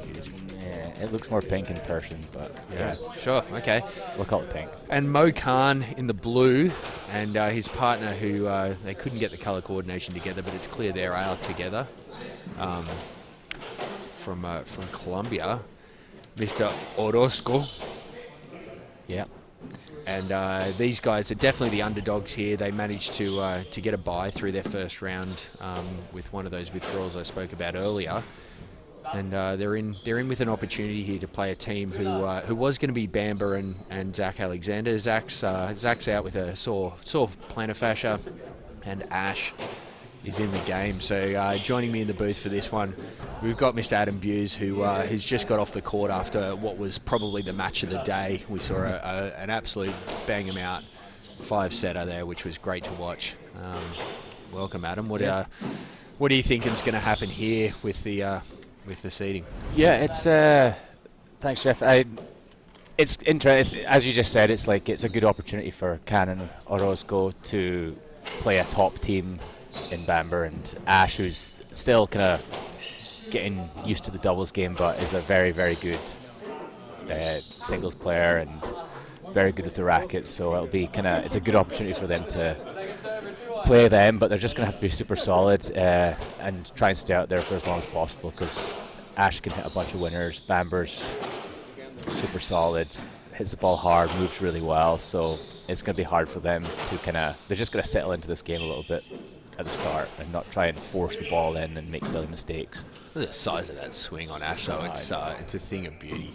Big Now, lefty, yeah. I heard a rumour, and I'd like to know if you can confirm or deny. Look at Bamber. That's a great little flick around the corner. He's very good at those. Mm-hmm. Is that last week at their Racket and Tennis Club, they held a little 5-point singles tournament. It was first to 5, and word on the street is that Ash cleaned up everybody. Is that true? I don't know. I didn't play that event, but I wouldn't be surprised. Ash was a top singles player when he was in college. Top 3 or 4 in the country. Shot Bams. I heard he took out the young Frenchman in college, who's now I think number 9 in the world, Victor Cruin. Oh, he did? I heard he did that in college. So wow. he's definitely a quality player. Yeah. So the two English boys here. Look, at 4-1, they're off to a really good start. Bamber's showing his quality there. Bamber's, one of the best right wallers in the game at the moment.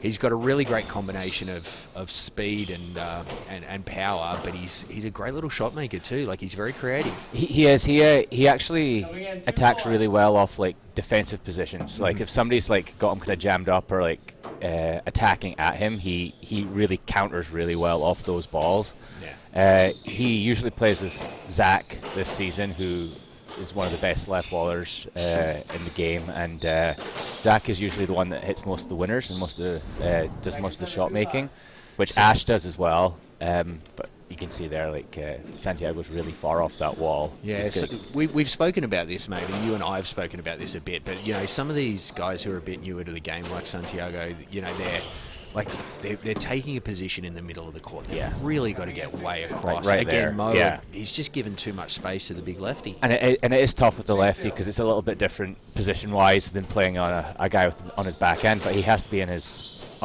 left hip there, covering the wall and not giving him that whole wall. He's going to just eat him alive there. Yeah, it's one of those games where, there's... Oh, that was nice and tight. It's a shame you couldn't flick that into the top right. But, it's one of those games where I think space is a really important thing to consider in doubles. And you don't want to give the other guys too much space because... Oh, my God. Yeah. See, that's the kind of stuff we're talking about. Yeah. That's hip height. And he's dug that down into the cross-court, Nick. I mean, Santiago could be another metre or two forward, don't you think? Yeah, for sure. That's Good shot as well. But Bamber's so fast there. Good spot. Great spot. That could be for these two having a righty and a lefty. That could be kind of the kind of go-to tactic for some teams to go up the middle at Bamber and Ash with the lefty and the righty. That's good cover. Just when he winds up, it's a thing of beauty.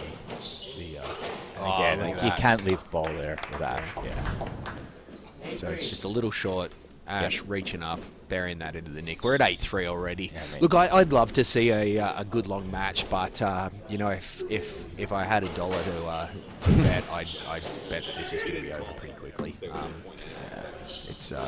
It's a tough ask, but you know what? It's great for Mo and Santiago to have made a quarterfinal here. Yeah. They'll get some great points with it. It'll give them some better draws next season, and it's a great experience. I remember like just starting to play as well. Like you just kind of want to get through to those quarters and play some of the higher seed. That's a great shot. But yeah, Ash just lays it down. He hits the ball so clean and hits it really hard as well. Well, and what he did there that's really amazing is he hits it flat as well, right? And that Yeah. just doesn't bounce when you hit it that flat. Like usually there's a bit of backspin on it and it sits up, but that had nothing. Again, just got to get over Ash. Can't leave it there. Yeah. Well, and I see that a little bit, and I try and drum it out of the young guys. Is they do this little hold lob. It's just the dumbest shot in doubles, right? It's never caught anyone, and it probably never will. Yeah, and it's like very, at the start it's very floaty around the court, like floating the drops in, floating the ball around. Yeah. And with these guys, they'll eat that up. Oh, unfortunate Mo. He's hit the back wall pretty hard there, mate.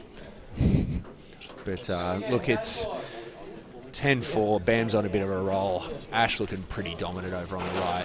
If you're coaching these guys, what are you saying to them between games at this point if they do in fact drop this 15-4? No, I think the main kind of go-to tactic with these two, kind of like what they just did there, is get that ball to the door. Yeah. You've got Bamber on his back and you've got Ash on his back, and one of them's being pulled out of position an awful lot. Ideally, it's Ash to make him work a little bit harder. Like, that's a great shot to get Ash back there, and then you opens up the front left a little bit.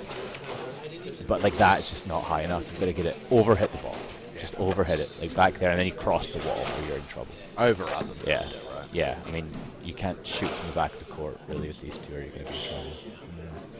Yeah, it's funny. I played Ash last week. There's Bamber at his best, and he's opened the court up massively.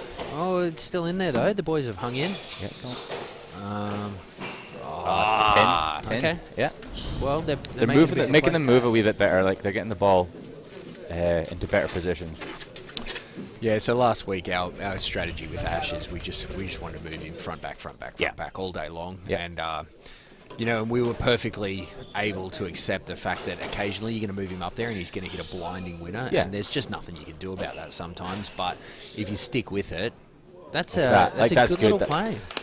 Usually Well you're played, looking, usually you're looking for like a reverse or something into the front corner. But if you can put that straight drop in with Ash as well quickly, then it makes him move up. Even if it's not a winner, just move him forward. Can't float. Yeah. In a good trouble. position there. Yeah, he's just buried that down hard. Right. See at how the wall. far Mo's off that wall there. Mo's got to be another, what do you say, 2 feet? 2 feet and then a step to the left, covering the wall. As soon as you let that ball hit the wall before you, you're in big trouble. Yeah.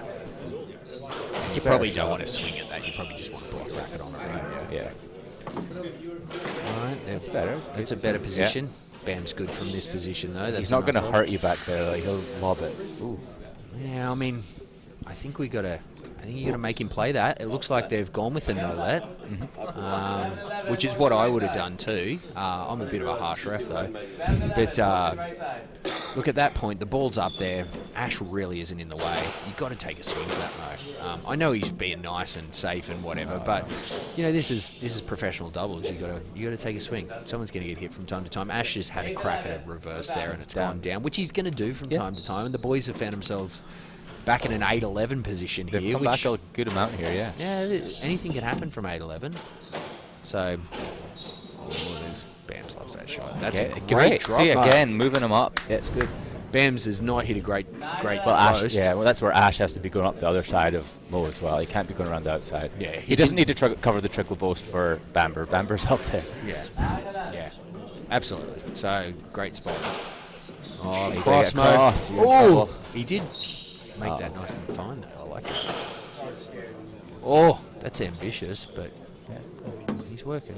He's got great hands, Mo. He's a really beautiful striker of the ball. Oh, Oh no, he didn't know where it was. did Ash call that? it looked to me like Ash was midway through his swing, so I think, unfortunately, Mo, that's a loss of point, mate. I think so. Yeah, 12-9.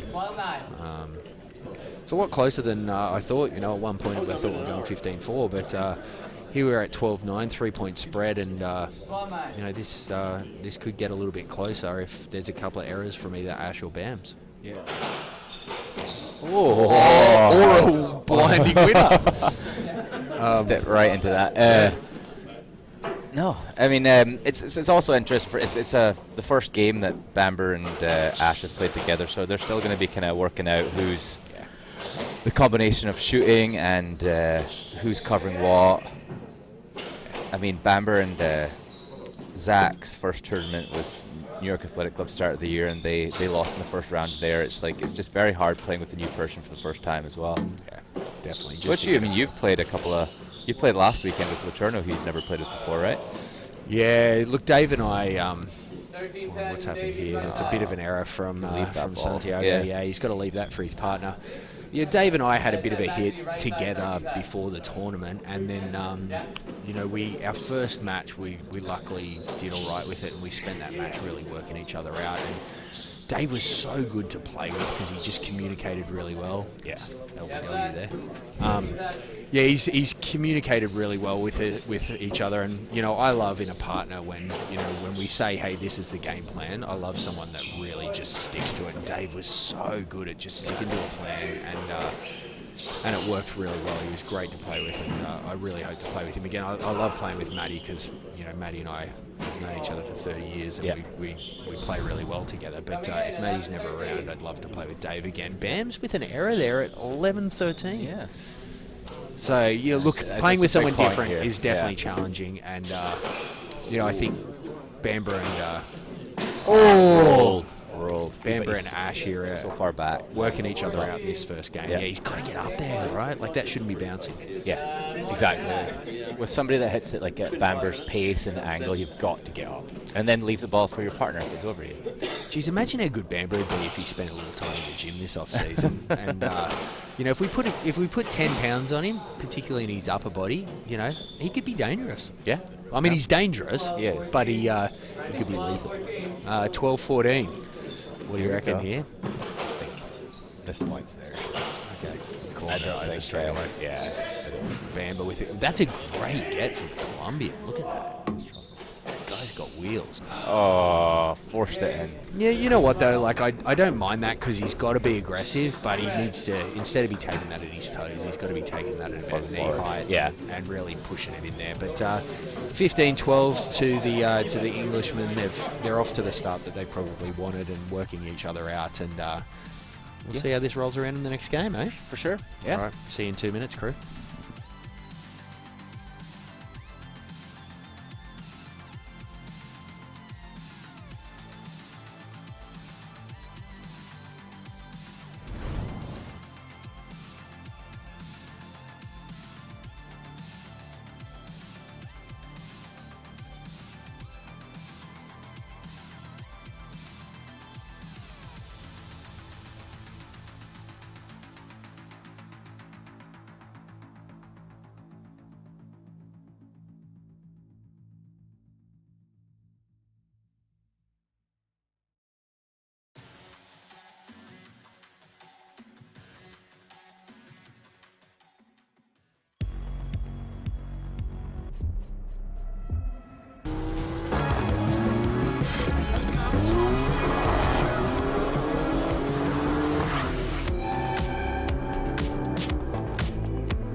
All right, the guys are back on early, ready to rock and roll here, which I love to see. I don't want to see them mucking around.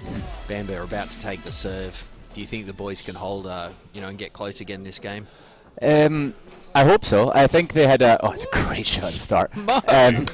They let them get a really big start at the start of that last game, but they pulled it back and they played really well and kind of steady the ship. So if they can start at the way they ended that first game, it should be a little tighter. Well, they've moved Ash there again? twice Yep. and put themselves in good position. So that's probably the start the team in green, blue, and black wanted. But they're off to a good start. They got matching headbands though. We've got to give them a little credit. It's over here. It's a bit big, but they're still in the. It's good. That's a great shot. Got to cross every time there. Oh, ambitious. Probably not the Second serve, 2 wide. shot choice. Pushing right. Especially like you got two guys out there. One's really fast and one's not quite as fast. And when you're picking corners, I'm going to the guy who's not quite as fast. I don't know about you. Yeah, well, you've got Davies out of position at the back there. You've got to take him in. It's a good time. That is real tight. Not the right Bit overhit. You have Davies out of position. You play it to Bamber's front right. Yeah, I think that's a bit of singles action, right? Like he's played a good shot to the back left, and he's just naturally thought, I'll go front right. But you got to go front left after that straight away. Yeah, as soon as you start working one guy, keep working that one guy. Like if Davies is out of position, whoever's hitting the ball from the door, whoever's out of position, go to their front corner. Oh, he's kind of framed that, but we're still in this. He does get a lot of ball back. They've called stop because they've called one of Santiago's balls down there by the looks of things.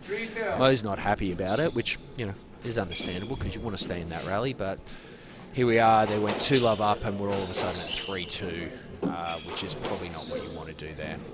Bamber. No, hit it. The ball. And if Bamber gets hit, so be it. Bamber can take it. He's tough. Skinny bit tough.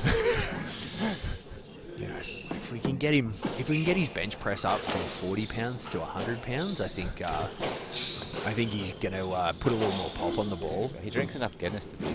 Does he really? I know. Meal in a can. Yeah.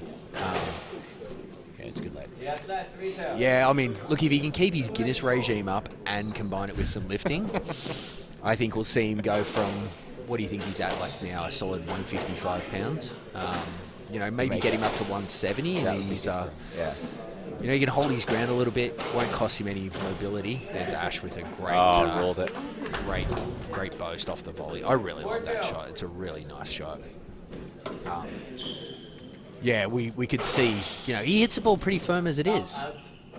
Second serve. Another, No, he doesn't ball well. we take him 20 pounds up to 175, and he's really got this. He almost comes out of his shoes when he hits the ball, though. His arm will fall off by the time he hits 30 if he keeps going. That's funny. He could be out there. So we're back in the game here. It's good to see the multicoloured team getting the ball to the back of the court. Mo had a bit of an opening there because he had Ash backed out. I know what Ash is doing on the tee, but Doesn't have to be perfect there. yeah, it's just got to be in there. Yeah. You can hit that a foot high and you're still in the game, right? Yeah. And then you get Ash running forward. You can punch it deep as well. He seems to be going short very early. And that's going to And cost him. often. With someone like Bamber, Yeah. who's just so bloody good up the front of the court. Well, he sees the court really well and kind of knows where the openings are. He's a very good anticipator, yeah? Yeah, which makes him look even faster than he actually is. Like, he's lightning quick out there, but he reads it so well. Not Mo in trouble That's here. great. Little hesitation, and he's put himself in a good Well, that's where these guys just, like, if they were another 2 feet forward, it would become obvious what ones they have to leave for their partner. Like, the Mo should be running around to get that. Like, should be Santiago's ball. How's the snap on the wrist there from Ash? God, he's Lefties. good on that, right? Like, he whipped it around. I thought in your match, on the right wall, Longman snapped a few reverses with that same technique. And Yeah, from the right. Yeah. oh my God, Yeah. he hit him Beautiful. He did. Like Cuskelly does the same with that left. He can just be like behind him, flip, kind of snapping it around. Except Cuskelly hits it from 1.5 meters behind you. No one can see it. 8-2. You know, look, I don't mind Mo going for that shot there because, you know, they're not going to out-rally these guys. Like, if they're going to win this game, they've got to really go for some winners. And he missed it by millimetres, and he probably could have got a winner out of that, but it's not to be.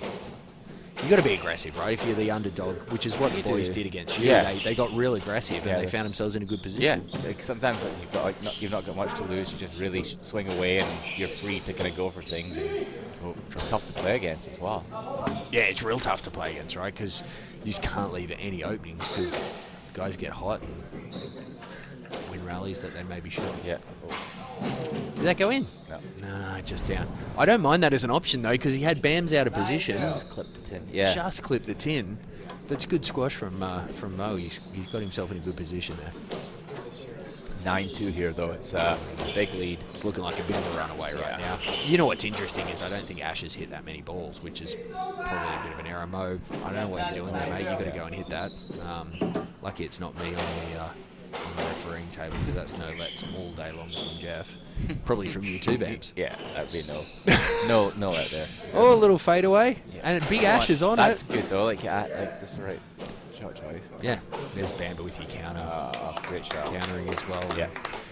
Just found himself in a position where an easy reverse volley is on the card. So 10-2, we're calling this over pretty quickly, I think, at this point, unless the boys can turn around. I mean, what are they going to do? What are they going to do? Yeah.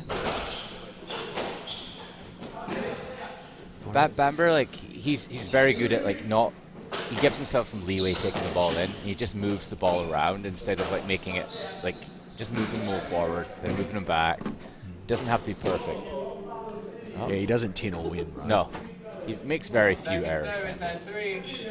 Yeah, which is actually kind of surprising considering how much he really does move the ball around, right? Like I think your partner Colin is probably one of the lowest error count players in the whole tour. Yeah, and he just like running around. Yeah, he does like running around, and he hits some good winners, but he's just super consistent. Whereas you know, Bams he plays a lot more winners than the average guy, and he's still. That's good recovery there from the multicoloured team. So, having a bit of a laugh. Bamber made no attempt to get out of the way there. Yeah, 10-3. Oh, glasses clean. Just breaking the rhythm a little bit there. Oh, another break in the rhythm. Santiago was a bit late on getting his glasses on. All right, here we go. 10-3. The boys need a good run of 3 or 4 points here if they're going to stand any chance. That's going to help. Wow. Really great drop. He had a bit of a Jonathan Power flick it in, take the racket away there. I like that. Not the best choice for Bamber going straight from there, but good finish. That's good. Moving Ash deep. Okay, where are they going to next? There you go. Now look for it. When Ash takes a big swing at that ball, God, it moves, eh? No, he's going to get a no-let for that. There should be no let. You've one got to play anywhere that ball. near you, Mo. You've got to hit that, mate. And all you had to do was punch a little drop in, and Ash is cooked. He's upset, I understand why, but this is good for them though, like to be playing at this kind of level and seeing what they get lets for, what they don't get lets for.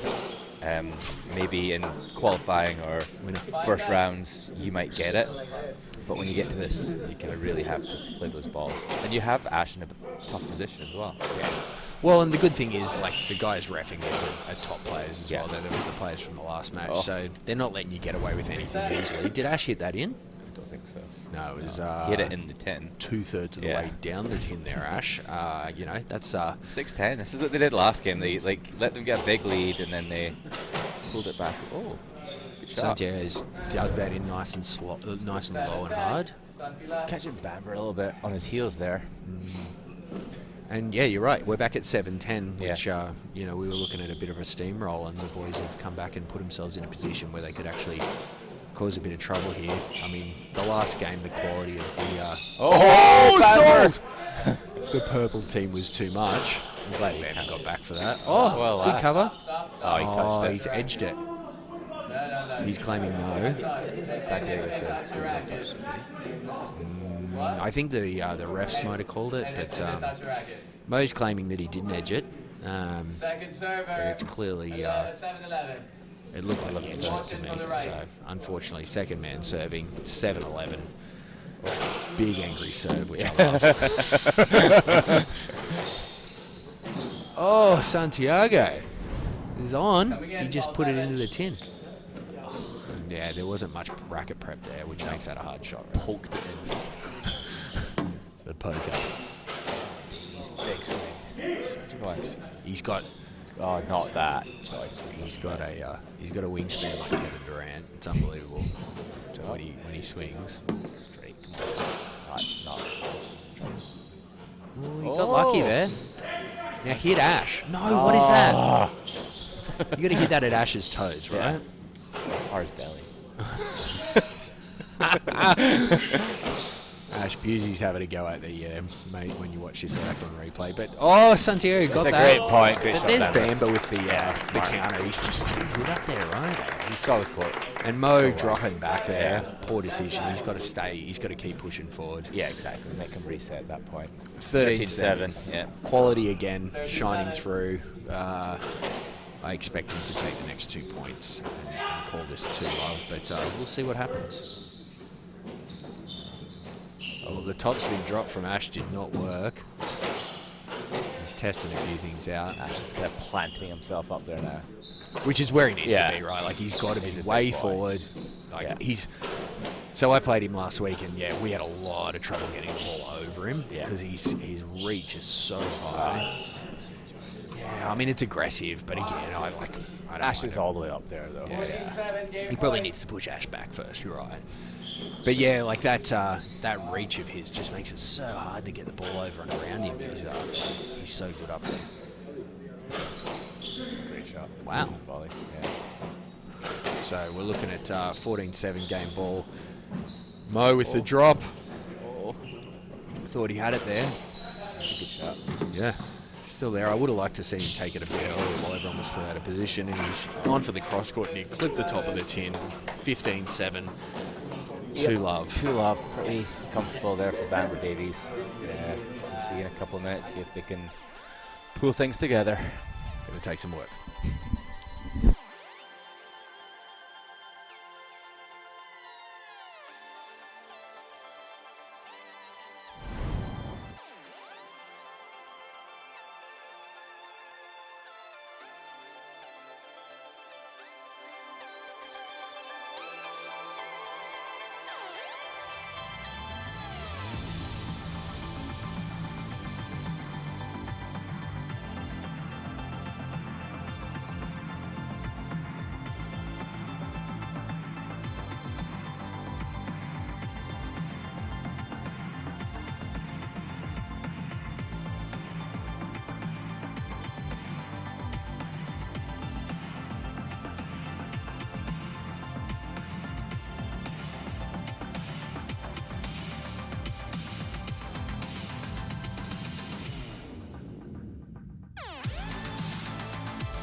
All right, third game.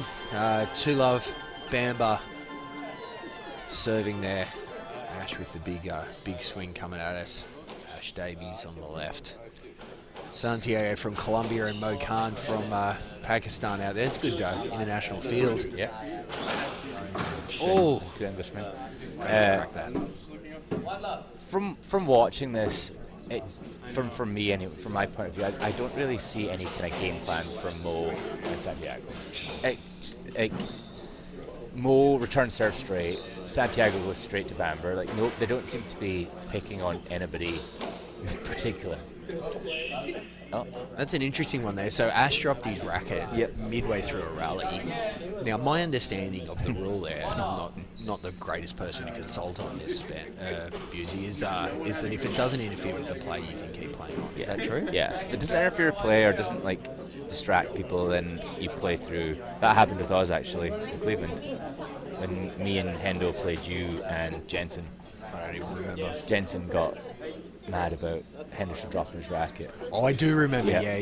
Hendo dropped his racket mid-rally. But yeah, I mean, it's the only thing you can drop and then pick up. Like glasses, as soon as they come off your head, the rally's over. From a safety perspective, Yeah, that makes sense. Headband falls off, and anything, your point's over. Okay. But racket, as long as it's not interfering in play or distracting. Yeah, I mean, it's a good thing that we don't want to wind up like racquetball players with a piece of string around our wrist, looking like absolute jokers.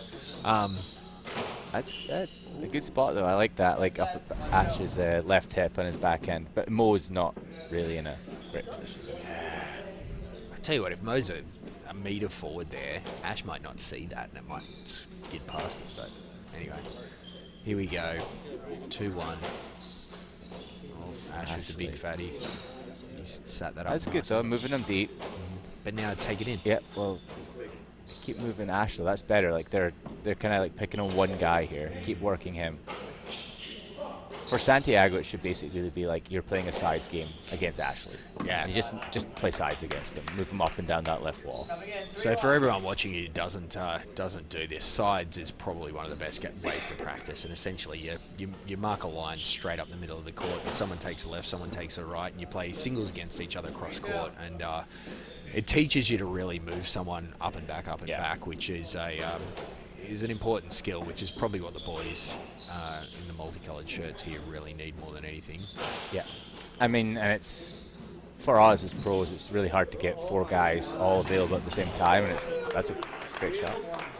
And it's one of the easiest Especially ways in to Wisconsin. Minnesota, but same thing. No, yeah, I play sides quite a lot with the members. They do a lot of sides lessons. It's just a really good way to kind of work on positioning and moving the guys up and down the wall. It's just a really good practice. Yeah. So, well, hopefully, do you know anything about where Mo and Santiago are based? I think they're both Stamford, Connecticut area. Okay. I think they might actually work together. Yeah, I believe they do. Oh, yeah, I remember them. Them both telling me. Yeah, they do a lot of junior stuff up that way. And Yeah.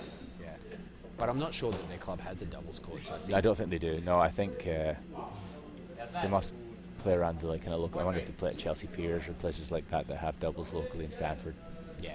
Well, I mean, there's plenty of opportunities to get some good games up that way, right? Like That's the benefit living in that area. If you can get in with some of the guys in Greenwich and even Rye. Apo, Yeah. Apo Amos is, and Cuss Kelly. And Mo, it's ambitious. And Santiago telling him to calm the farm a little bit. Just reset that ball. Yeah. Which is good advice. But yeah, so there's a lot of good pros in that kind of hour to 2 hour drive north of New York City. Two quick mistakes there. A little hypocritical after you just told your partner to calm it down and then you go and bury one in the tin. But anyway, mate, here we go. That's a fault. Are they going to give him 2 serves? Check his feet here. Bamber's notorious for not even having 1 foot in the box. Now, what is it? So in singles, you've got to have an entire foot in Yeah. the service box. In doubles, is it just part of the foot? It's meant to be the whole foot. Is it really? Yeah. Okay, I'm going to start calling. Bamber learned his serving from Leachy though. Leach has been... Oh, that's a great. He learned that shot from Leachy as well. Great shot. That's a Leach special. Ripping around the back. Yeah.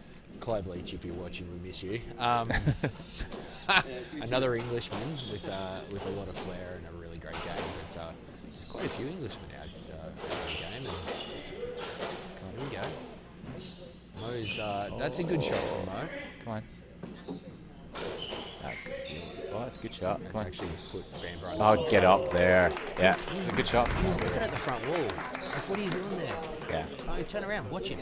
He won't hit you in the face twice. 7-4. That's 3 quick points, 2 mistakes, and a winner from Bamber. Well, I think this one's going to get... That's a good shot. Get Davies back there. Now take him There you in. go, now go. Oh, why are you so far back? Well, and waiting. Yeah. Right? Like you let it Take it bounce. early. Yeah. Yeah. Get on it early. See now, another Cross. opportunity. Yeah. Look for He it. should be crossing there. Takes that ball away from Davies all day.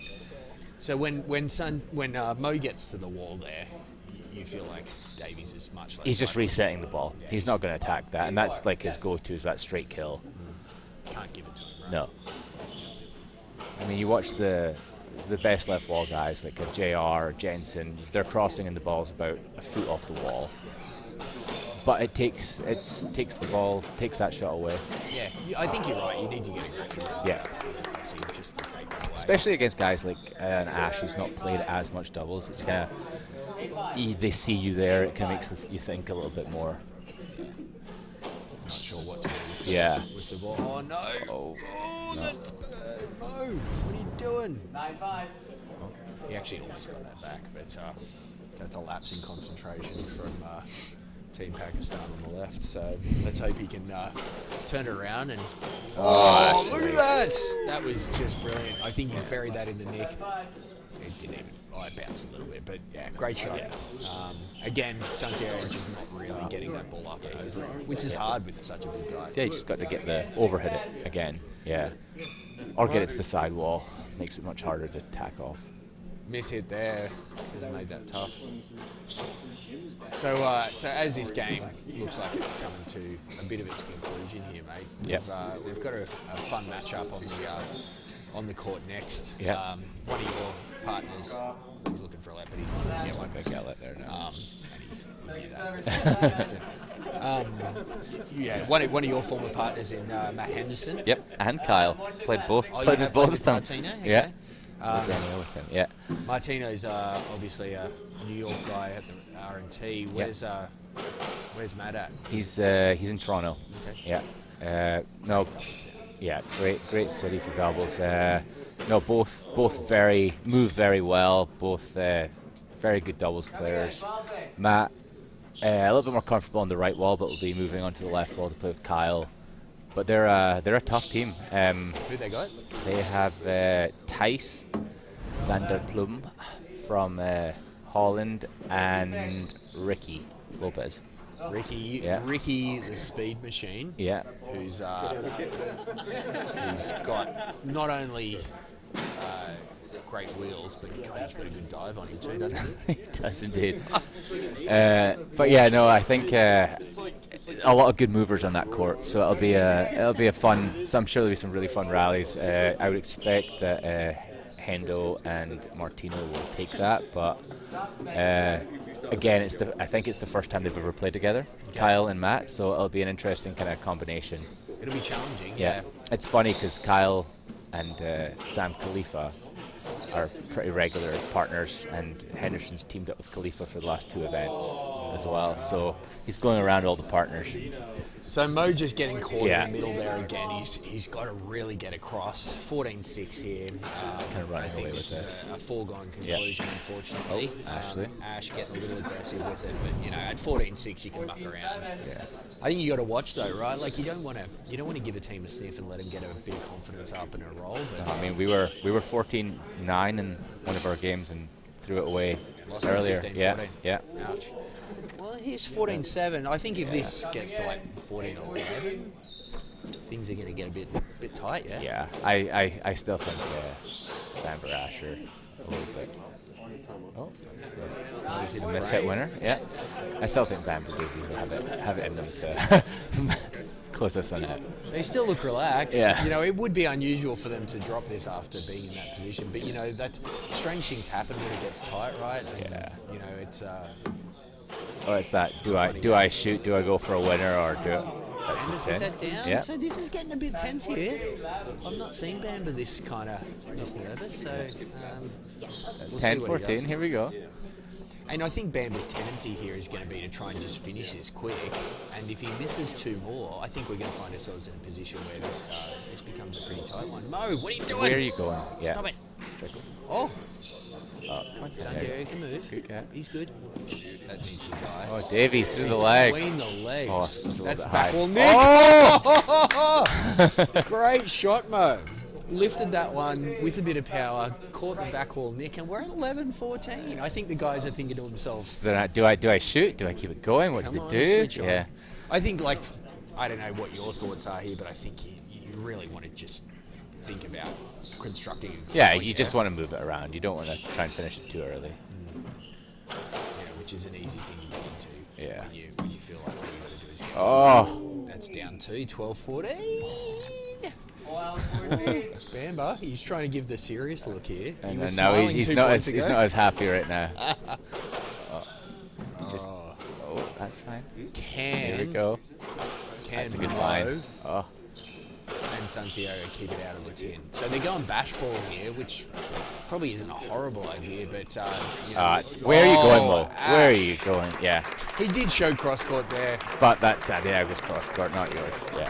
so Well, 3-0 to Bamber Davies, the 3rd, 4th seeds. So they'll be moving through to the semi-finals. Next up, we have Martino Henderson against Vanderplum and Lopez. yeah, it's going to be a cracker. Get Yep. involved. See you soon, crew. See you guys.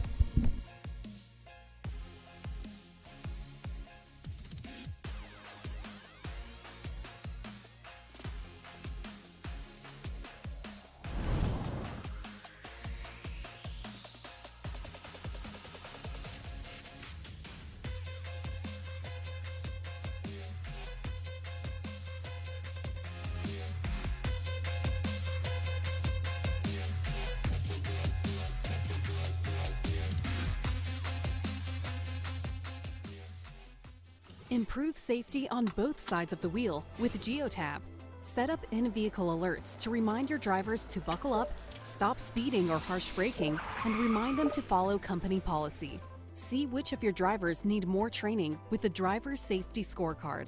And if a collision does happen, you can use GeoTab Collision Reconstruction to better understand what happened. Protect your brand, save on insurance, and spend less on fuel and maintenance. Create a safer journey with GeoTab.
All right, it's fresh from his victory. We've got Mr. James Bamber back in the booth, ready for our last game of the day. What do you think, mate? How's this one going to go?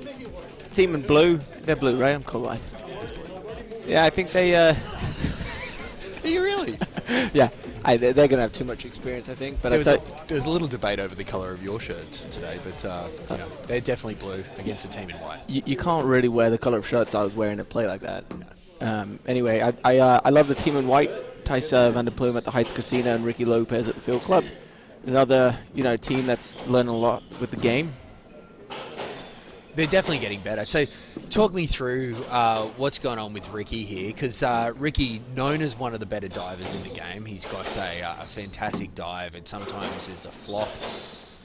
He seems like he's got a lot of kit on there, mate. What's going on? He's just ripped a reverse winner, by the way. Yeah. For a runner, that's a great shot. Yeah. I mean, I hope we can get a close-up of that thing. What is it? I see glove, arm sleeve, 2 knee sleeves, long socks. Nice headband. Yeah, he's pretty covered up. Is he worried about a good drilling or something?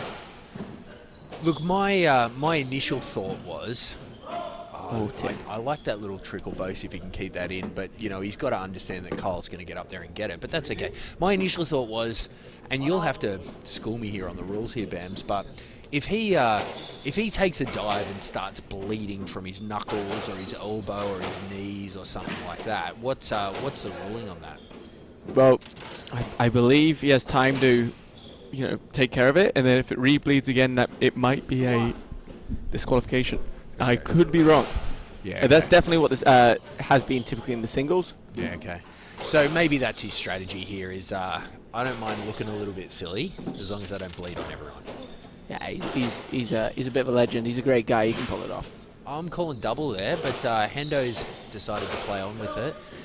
We'll Henderson on the left, though. I'm excited to see that. He's one of the young guys. He's typically a right waller playing with some good partners. Yeah. Him on the left, we'll see how he holds up. I think that's definitely the area to test for the team in white. Yeah, mate, I played him last week, the week before, out in Cleveland with Bues, and he was rock solid on the right. Actually, really impressed me. I didn't know him, never met him before, and he was just struck me as a really good Canadian right waller.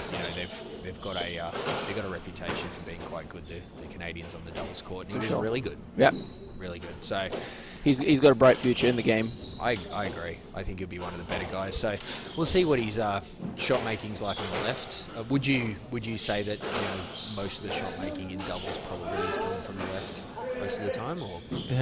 With my partners, that's for sure. We were commenting on how good you are at shot making. So, look, Teese has just pulled up there on a shot where there's a... We need to address that. A lot of people call him Teese. Tice. Yeah, Tice, yeah. These strange Dutch names. Look, he's just pulled up on a shot where there's a ton of front wall to hit. Well, and I tell you what, I play with him once a week, and he can absolutely rip that shot, but you also see a few of those. A few misses. Yeah, and maybe he's concerned about missing into Kyle's butt, but me personally, I'd love to see that go straight to the back of Kyle's leg. Amazing to watch. Oof. Ricky, that's good. Ricky playing Love through. the turn, huh? Ricky turn and rib. Here he goes. This is where Ricky's at his best, right? So apparently in college, Ricky used to run around absolutely everywhere. He still complete mayhem and then rip a winner. That was his strategy. He still plays a great singles game. Does he really? Yeah, he's quick. Yeah, I like to see if Kyle can separate himself from the other four in here. He's the highest ranked player, and it'll be interesting to see if he can establish himself as now he's had a couple of good results with some strong players. Can he stand out, or is he gonna just?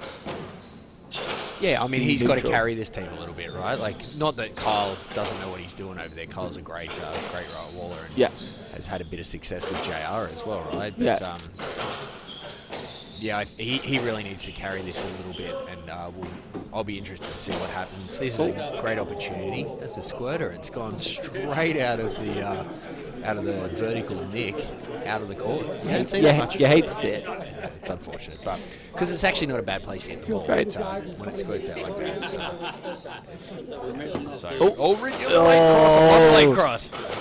Get involved. Oh, Ricky's just a little bit off the wall then. Oh, looking for it. Singles court. I think he's looking for it. He's asking for a let, and I think he's got a few no-lets there. Which, I mean, personally, I'm chucking a no-let at him, but... Play it, boys. Hit the ball. Alright, here we go. Oh, look at there. Ties all the way up. Oh, he's got a volley there, I think. And good cover from Ricky. Team Mexico. Get after it. Oh, Kyle, let her rip. That's a great line hit from Kyle. Hendo's got a rock-solid backhand over there. Like, he's obviously a good singles player as well, so he's good on either side of the ball. He's just missed that. Oh, Tight. yes. Great shot, buddy. Simple technique. Hendo just Boom. under-hitting that. Quick take back, chop it in short. Martina not happy with it, understandably. Boys in white taking a 6-4 lead. Geez, Henderson looks tall on there. Is he that tall, really? Love that angle. Look at that. It's good. And now... Henderson dealt with it okay. Yeah. Nice. Rip it. There we go. Oof, you've got to expose that. Oh, that's when hit you're there. hitting fast from the back there, you got to hit it perfectly, otherwise that happens. And that wasn't even a great shot from Ricky, but a lot of space. Kyle's all over it. All over. Didn't do much with it, but he's there. Read it like a Dr. Seuss book. I think there was contact there from Ricky on his backswing on... Yeah, okay, he's hit Henderson on the arm. Obviously didn't hurt. Oh, it was tough. Those Canadian hockey players. Oh! I love that shot. Ricky, huh? Look at this thing. It's low. It's hit hard. I don't know what the two boys in blue are doing Clip that. behind this short line there, but... I mean, I would say they have twice the experience as the team in white. Yeah. I mean, it's not like the team in white's going to blast it through them, is it? No. Not known for their power either, these boys. I think either one of them can hit it, but as someone who just stepped on that court, it was playing nice, it was moving around earlier, they've been blasting the AC, and I've come off the court with goosebumps. Look at this, Tyson. Nick Post. Oh, Van der Bloom, he loves it. Van der Bloem with the Nick Boast to take him up 8-4. I would call this a little bit surprising. Just you watch. Tyson, his first round, he was he sometimes loses his strong leads. Okay, okay, we don't want that. Ricky's on the aggressive crossing today, which I'm a fan of. Maybe it's all the extra protective equipment, PPE he's got on, that's put him in a position where he feels confident just standing wherever the hell he likes, which I'm a fan of. Oh, Tyson. It's tough bounce. Another squirter. It's gone up to the front right, and look at it. Oh, he was waiting for it to kick off the side wall. Not to be had. It's a good shot by Matty. Well played, mate. All right. Here we go. All right, I'm going for an upset white team. Let's go, boys. You want this. I mean, one of yours. Oh! He's quick, though. You got to give him a half a chance. No let. No let. Sorry. Yeah, I think It's a good ask. He's half a chance, though, because he is such a good diver. Like, he could lay it out there. And, you know, interestingly... Oh! Tice loves to go for that. Which he should.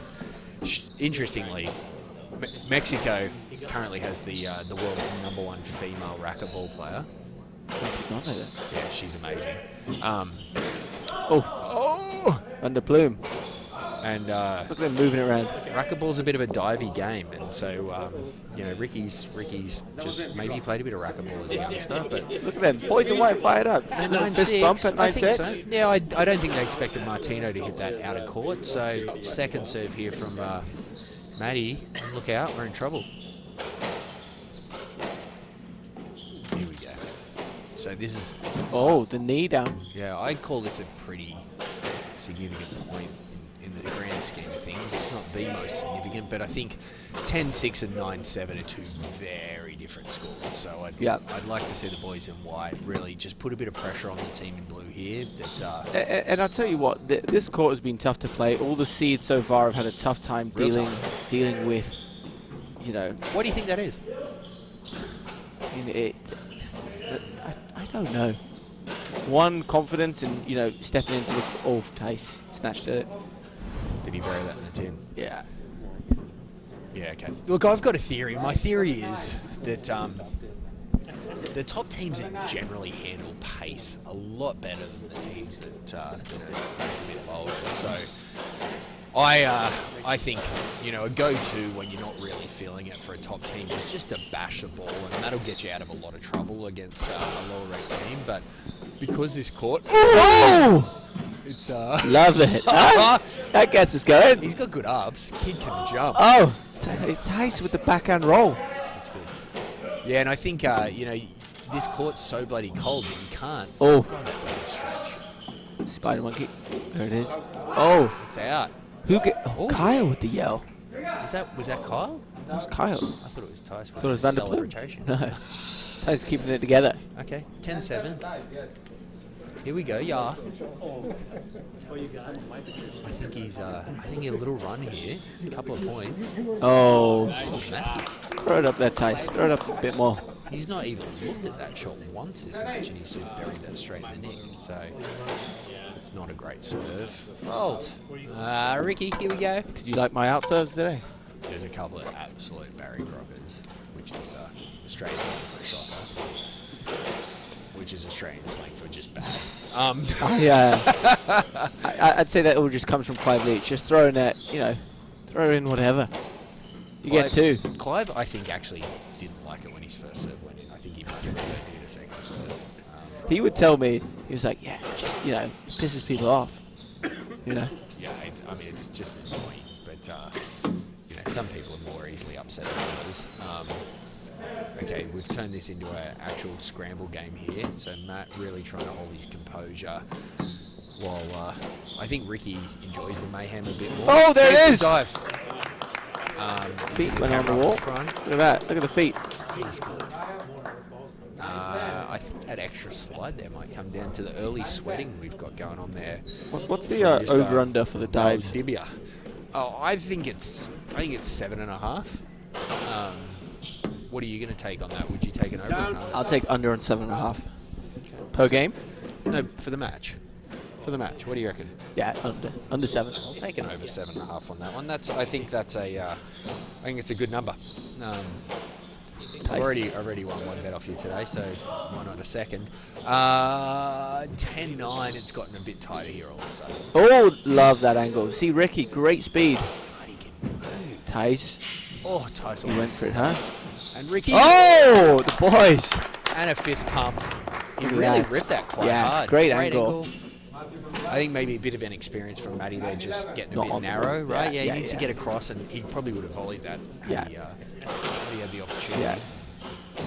I just hope Tice stays strong here and just doesn't get too trigger happy. Kenny, Yeah. a little excited. Yeah, he can pull it off, that's for sure, but He can also pull it on, which could be trouble. Oh, oh, Ricky! oh, you got it. He flicked that in there from behind the body, wrist break, winner. Thanks for Okay, coming. 12-9. This is interesting here. Could we see another upset? We haven't seen one. We've seen some close ones, but no one's really pulled it off just yet. So It's a good reset there from Tice. Oh, that's quite an defensive play. yeah, good, solid. Yeah. I can hear the ball from here, Bams. I think they're actually putting a bit of heat on that thing. Maybe they've turned the AC down. Well, if you see that, Ricky's got to get on the wall there. You see how he's just off it? He's relying on his ability to scramble a little too much, where I'd like him to be able to See, keep the pressure. yeah, like the fact that he's taken 2 steps to hit that instead of Tice is better there. You see that? Well done, Ticey. Lift, Look at lift. the scramble on the boys in white, though. It's really good. They got heart. I think there's a Nick Boast in there that got missing. But Martino. Ticey, there's a backhand you can hit. Oh, Oh, that ball. yeah, that's good. Great rally. 12-9. Yeah, I This like is the that. kind of intensity we need at this point because this first game could go either way. Yeah, the crowd liked that. I think the crowd woke up. Which we needed them to. You know what? I was having a bit of a dig at the guys earlier because this is This is a great town, Buffalo, and really well known for their Buffalo Bills and the Bills Mafia, which are a very famous set of supporters. And I just was expecting a lot more noise from the crowd here, and it's good to see them finally getting stuck into it, because I know about you, Bams, but when I'm playing, if the crowd's noisy, I like it. Well, you've seen the Johnson. I mean, Johnson's great crowds. Unbelievable. Great crowds in the Johnson. Yeah, we want them to get behind it. Looking forward to big shout out to the Maryland club down in Baltimore that also produce incredible crowds with their Oh, Ricky! This guy. Look at him. Look at the repositioning. So good. And Yes, go! We're still on here. This is fantastic. Hang on, boys. Come on, Tyson. Yeah, what good reset. You know what? He's good at that, right? Like, he was just completely out of position, and he's able to reset and go. But yeah, the boys at the Maryland club and girls at the Maryland club really know how to get behind the doubles team. So I'm looking forward to seeing Nice shot again. Matty with a great result. Yeah, I think the Maryland club has been known for winning with the members' vote. You know, in years in the pros of being the best tournament of the year. It gets voted the best tournament by the pros quite often. Yeah. So good crew there. It'd be great to see that going again. Andrew Cordova, Mark Price, great team down Yeah. there. Yeah. Love the boys, and you know, I want to see the Bills Mafia step up here as well and be as loud as the Baltimore crew. 12-10. It's a. And Kyle does go for that. Oh, good angle. Ricky, across, mate. One step to the left. Come on. Look at Ticey. Ticey always goes for this one. He always goes for the high five like this. Always. Always. It's a high five / handshake. So 12-11. A lot could happen here. I think I might go. Do you want to go over word to the boys in white after this? Someone needs to. Yeah. Just I want to fire them up. I want to see something happen. I'll leave it to you because you obviously know Tice quite well. Ricky and I get into a bit of Spanish from time to time. But, is that right? What do you think the team in white needs to do? I think they need to keep pushing up, stay wide. Oh, Kyle's Martino. buried that in the tin. I think he's known. Probably was not the shot to do. Yeah. If anything, when the ball's that close to your body, a reverse is easier to pull off there. But you've got to. I mean, he's skillful enough to turn that into a lift. Well, Martino, We've gone 14-11 out of nowhere here, and I think they need to stay aggressive. Don't you think? Like, yeah, they're not going to defend their way out of this. They really need to keep looking for those opportunities. I think Tyson and Ricky know they're kind of playing right now. We'll be out here for 2 hours. We're going to pick up everything, and we're going to test you boys. I think that's a great opportunity for those two. Bang. Oh, Ticey. Oh, good Kyle. That's a great cover from. What did he drop? He dropped his goggles. End of rally. Help me out here. That's rally over. Right? We should be clear game here. I'm going to run over. And they've tinned it anyway, so it doesn't matter. 15-11. You know, I think that's Matty Anderson just for me. So go have a word to the boys in white, mate. I want to hear your feedback when you get back. It's a great start. I love seeing the underdog get away early, and we're off to the last game. It's going to be a cracker.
All right, back we come.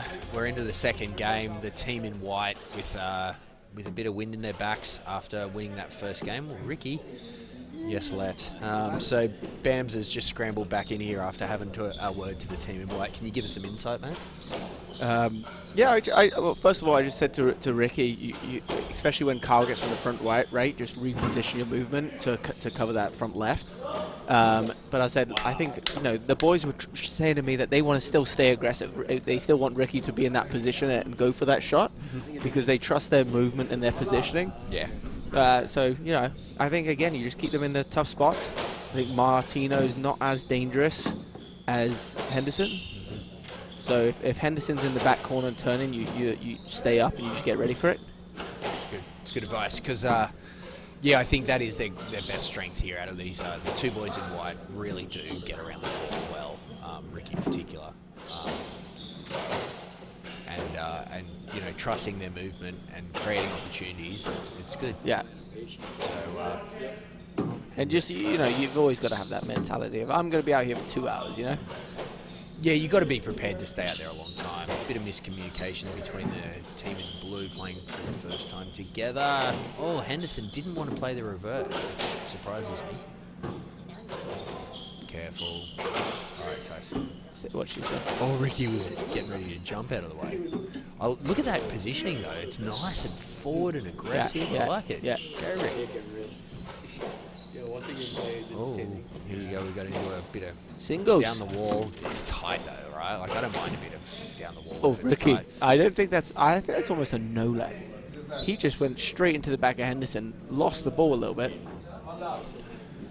It looks like they've given him a let, which is quite generous in my opinion. But I do want to say shout out to Will Douglas for tuning in. He's made a comment saying dropping your goggles in doubles isn't the end of the point unless they get in the way. You can put them back on and play on. Really, Will's consulting the rule book as we go. I would love to see the tour guide pulled up and the screenshot of that. Good wheels there, Tyson. Ooh, Oh, he's yes. still in this. Ah, Matty, that's a Winner? great. No, I don't think that's a winner. 10. Oh, he did too. I thought he trickled that Wait, in hang for a on. winner. Hang No, on. you're right. 1-1. Second man serving on the left. All right, it's a good scramble for the young fellas in white. I think that if that is the Yeah, rule, but that's see a that- great drop shot there. I think if that is the rule, it needs to be changed because once you've dropped your goggles, I mean, Yeah. we're like that hard ball, it's someone's going blind if they get hit. Like that's the end of you. You gotta call it straight away. I think. Yeah, I did have the pleasure of playing Gary Waite at the Stroke. Cambridge Club, Okay. Lucky and man. he did not wear any goggles. Why? Gary Waite. I've never seen that in my life. So, first rally, I served, and as I was about to serve, I pulled up and was like, "Oh, Gary, please put your goggles on." Or no, just let him know, "Hey, sir, you're not wearing goggles." Just reminding him, and he said, "Yeah, carry on." Okay, roger that. Wade's old school. I mean, Wade's what a Wade's legend of the game. My vote for the best player to ever play on the left. Yeah. He was just so good. I mean, him and Moj had a pretty unbelievable undefeated period there. But look, a 3-1 there, I was a little concerned, but they've pulled it back to 3-2 or 2-3 more accurately, and we're in this game. Oh, I Tice. thought that rolled. I think Tyson's doing a good job of putting it in and then being a little bit more patient. You know what? He's up in front of Martino, which I'm a fan of. Yeah. Look at him just stepping forward, being prepared to intimidate a little bit. Matty can crack the ball, eh? He can really hit a ball. Yeah. I tell you what, one thing that was good, I saw Tyson between games, he didn't look like shocked to be 1-0 up. It was like, yeah. I like that. Oof. 10 10. is just 10 that. That's the pressure of the speed though, right? Like when you got two lightning fast guys on the court, you feel like you got to hit that drop a little finer, and then next minute, it's in the tin. Oh. Tyson, you don't hesitate there. I want to see Cole hit that, just between you and I. And everyone. It's Carl's backhand. It's not as dangerous. Oh, opportunity. See, that's that width from Tyson. If you break it too early and they're on it, it really boxes out your partner. So he's got to be careful. Oh, Turn, angle. power. That was the angle. Yeah, he That's the set winner. that up right. That's it. For all those as a who left watch it. waller, that needs to be Yeah. your bread and butter. And Yeah. he's put that into the the middle of the tin. Your partner, Matt Jensen. I mean, I mean, every time he goes back to that shot, just amazing. I start walking to the service box because I know it's over. Kyle, that's when Kyle's Great good. shot, Kyle. Great shot. You know, it's a bit of a fluff piece there, just kind of floated to Kyle's overhead, and he's put that exactly where it belongs, which is unique. Oh, Hendo with a little attempt at a forehand reverse from the middle of the court. Kyle gone again, but it bounced out. He's up for it. He's Well, putting it in. I think if it's feeling good, you just got to keep running with it, right? What's that like? It's amazing, I gotta tell you. It doesn't happen often. But, Bams, you sell yourself short, mate. You're really good at that. And sometimes you're bad. That's what I'm talking about. Just like all of us, mate.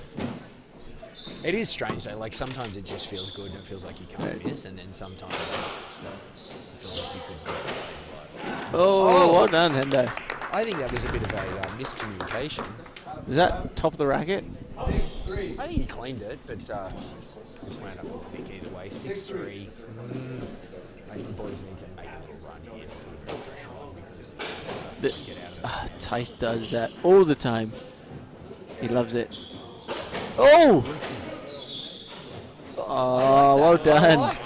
Seeing the space. It's not what I would have done. No. I would have tried to crush that down the Yeah. left wall, but he's pulled up on it, hit a little side wall, and poor Kyle Martini didn't even know what was going on. Kyle, pay attention, mate. Focus. What are you doing? Oh, he's off the wall and he's paid for it. Tice, great. You see that positioning?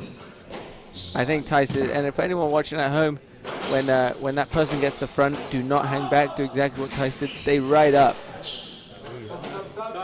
Oh, stop. Okay, they called Martino. Did Martino lose his goggles again? What are you doing, Kyle? Why are they falling off your head? Tice on the right, 5-6. All right, 5-6. He's taking a bit of a scolding then from the referees that just said, "Oi, Kyle, keep your glasses on your head, mate. He might need it. Maybe he needs the old school strap. You know, strap him in. Get in the eye mask, maybe. Yeah, that, Put it in. I was made to wear an eye mask once upon a time. I really enjoyed this little second of it. Ricky, Dive! well done. Oh! Get a let, Tice. Oh, Tice claiming a let there. See that? No idea. I think that's unbelievable if he gets a let. That's a great dive. It's got to be a no let. Yeah. Maybe Martino needs a headband to hold the goggles. Could work. Yeah? I don't know. Or it might have got some rubbery bits at the end. So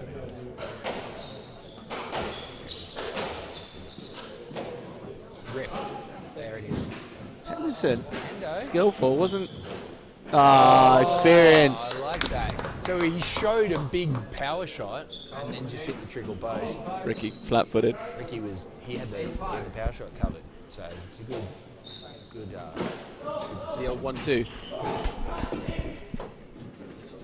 Good deception. All right, so 6-8. We're still in this. It's still quite a game, don't you think? Yeah. Boys have steadied the ship. Well, bit of a lazy serve there. Yeah, Carl's good at that. Yeah, he likes that. Just from low. Just a short little swing, poked it around. That's all you need. Around the corner. And, yeah, that's a winner. 6-9. I think the boys need to be careful here because 10-6 could be a bit of an issue to come back from, and they really would like a 2-love lead here, don't you? Oh! I love Brave. it. Love it. As long as he shouts, he's fine to do that. I think he can do it without a shout. Oof. Yeah, that's some old school stuff. There we go. I Hendo see, is back you a gotta let it little. rip. Oh no! You don't do that, Tice. Tice, you He's had gonna to learn rip the hard way. Sorry, buddy. it. I had to rip that, mate. See Tice looking for a let there. It's not happening. It's not happening, mate. Oh! He always goes for it, tell you that much. Oh my God. Not at this level. Matty's Sorry. just ripped a really, really nice reverse off Tice's attempted cross-court nick. It's gone nowhere. Ricky's gone short early too. Well, I think he just got a little bit impatient, right? Yeah. It's challenging, right? Because you've got to stay aggressive. You really want to make sure you're moving the ball around. But you can't shoot too early, right? Oh! He's good. Oh, that's double boasted. Ricky, so double boast, sidewall, front wall. The ball barely It's a beauty. comes off the front wall. It's one of my favourites. I absolutely love this shot. Can't hit it to save my life, but God, it's beautiful when it happens. It's great in my 8 a.m. morning doubles game, you know? No one's got the The old wheels to get trick up shot, there. no one's going for that. It's a nice line there. All right, here we go, Ricky. Reset. Push Ooh. Martino back. Oh, I got to think hit it. that's a He's no got to let. hit it at this level. I think that's fair, Ricky. Yeah, let him know. He's got to hit it. Carl's upset. I'd love to know what the call is there. We need a mic on the ref, don't we? We got to get. Oh, no let. I think that's a good no let. 8-11. We got to get a mic on the players. Yeah, that'd actually be interesting. That'd be Mic'd up amazing. players. They do it in every other sport. Why can't they do it in double squash? So your matchup tomorrow: Davies, me. Oh, that's a stroke. Davies, me, Bues, West. Who do you want mic'd up? I want you mic'd up more You- than anyone. I you think know it'd what, be, Davies? I think it'd be entertaining. Davies would be great mic'd up. You just hear him breathing. Yeah. It'd be like this. But I tell you what, if he's breathing heavy and slotting nicks, I'm a massive fan. I love the way the guy hits the ball. It's just pretty to watch. But I dare say, look, those boys know enough. Oh, well done, Stacey. Tough. They know enough to move him, so you're going to cover some court too. I think you'll be breathing heavy, Bams. Yeah. Yeah, we'll see what happens tomorrow. Yeah. It's, well, look, that's why they play the game, right? Because you never know what's going to happen. All right, 9-12. Oh, Look at Martino. that steep swing. He got a Bang. great angle on that and really dug it in short. So that's And the plume. Get your feet moving. 13-9. They're having a little chat here. What do you think he said to him? Don't do that. Simple. Don't feed him those ones. What do you think? Do you think if you're watching this game versus a Matt Jensen, Scott Butcher, Oh, what do you great shot, think? Carl. Do you think there's more angles in the game 10 years ago than now? Look, it depends, right? Like 10 years ago, there were 10. It was really 20 years ago. Let's face it. Oh, what wheels? How did he get that back? Get it. Yeah. Oh, it's tight. Too tight. Yeah, there were still singles guys who were trying to get used to the game 20 years ago, and they didn't play the angles as well. But yeah, Matt's got amazing angles. Scotty Butcher, great angles. And so, you know, what would you say to those people that say, the tour isn't as, maybe it's angles or maybe it's the depth? What's your comment? Because there's a lot of younger players coming through that I think are playing a good level. If you look at someone like a Zach Alexander, there's a lot of good players. What do you think? yeah, look, it's hard when you've lost, Mudge and Gould and Price and Yep. Manic off the tour. Like, they were four of some of the greatest players ever, right? So to lose those guys off the tour, you're obviously not seeing them out there, but I think there's a young crop coming through, guys like Henderson and Bues and West, and it's making for some great squash. So we'll see a little bit more when we come back in a second, but I'm excited for the future of the SDA Tour. Tour.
All right, quick return on the court.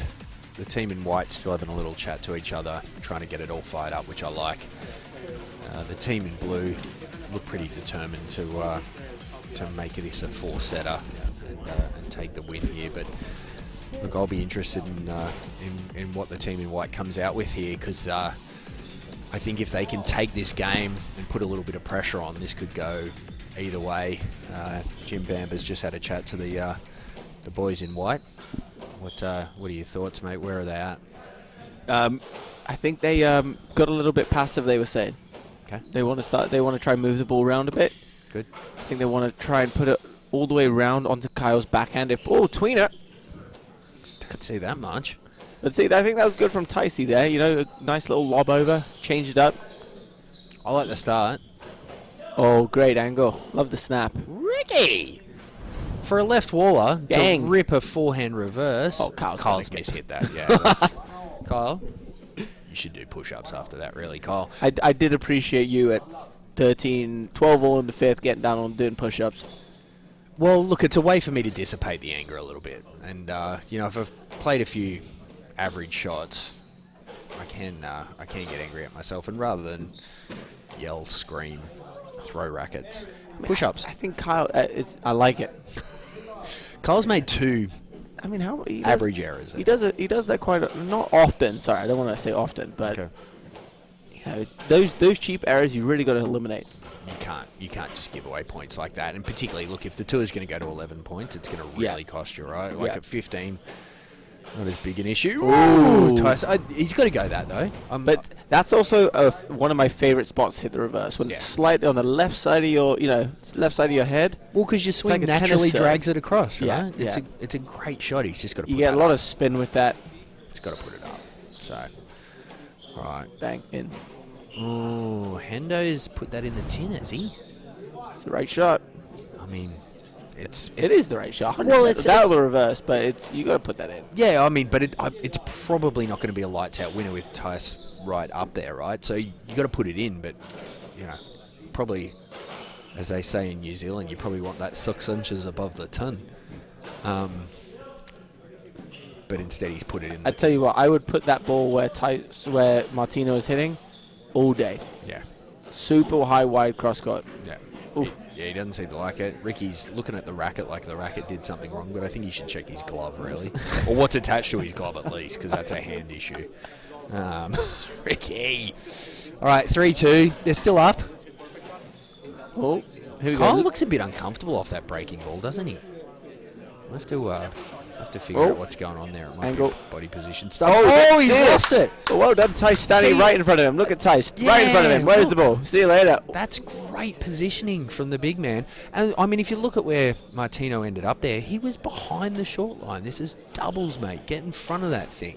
Tice, this is when he gets hot. Okay. This is a good little run from the team in white. Boom. He likes it because he's quite, he's a fairly tall bloke over there. He's a big, strong Dutchman. Yeah, they feed him well, right? Raised on a good diet. He's grown quite tall, and he's causing a few issues there for Kyle Martino. That's a great angle. Scramble. It's not bad defense, though. No. I'm a fan. Oh, not that one. Hendo. Yes. Oh, Ricky. Ooh. God, he's got wheels, that kid. Get lift out of there. Lift out of there. Good. That's good. Good. Oh, Tice. What are you doing, Tice? No, it didn't even have his racket up covering the face. I tell you what, I would put I would have had my racket way up over my face. Well, I wouldn't have been there in the first place. Yeah. I doubt you would have either, mate. But if you, sometimes you get lost out there. sure. Oh, that's Ricky's This really is a great rally. Exciting. Yeah, he's moving the ball around well. I'm a fan. Did Get that up, bounce get twice? Up, get up. 3. Oh, no one's called it though. Oh! Oh, I thought he was going to hit his own partner. I love that aggressive cross though from Ricky. Great rally, boys. Well done. Okay. Well, I mean, look, that was good squash. It was entertaining. The crowd liked it. Yeah. Here we are at 3-5. Good match on our hands here. The boys are definitely not passively going into the night here. They're fully prepared to take this to the team in blue and make them work for it. I'd love to see another 5-setter. Oh, solid technique. Bang. Ricardo. Look at that. Look at that. Short swing. Bang. Thanks for coming. It's pretty. Martino Kyle, you're better upset than with that. himself. World number 7's got to be better than that. You do. Is he number 7 right now?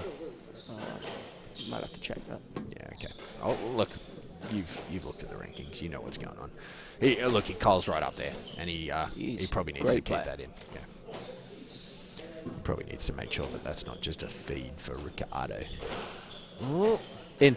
Tice he's just put himself in good positions. That's borderline stroke or no let. He's looking for the man a lot. I don't like let, but it looks like they've gone with it. So Stroke. Stroke. I'm a fan. Well, reffing is Moshin Khan, Santiago, and Ash. I mean, potentially 3 guys who have zero idea what's going on out there. Oh, that's a little unfair on the boys. They're reffing. I don't know. Yeah, I've not been ref by them, so I can't say. Oh, nice. Oh, Ricky. And look at that fist bump. They're into it, huh? Fired up. They call that a little Latin fire.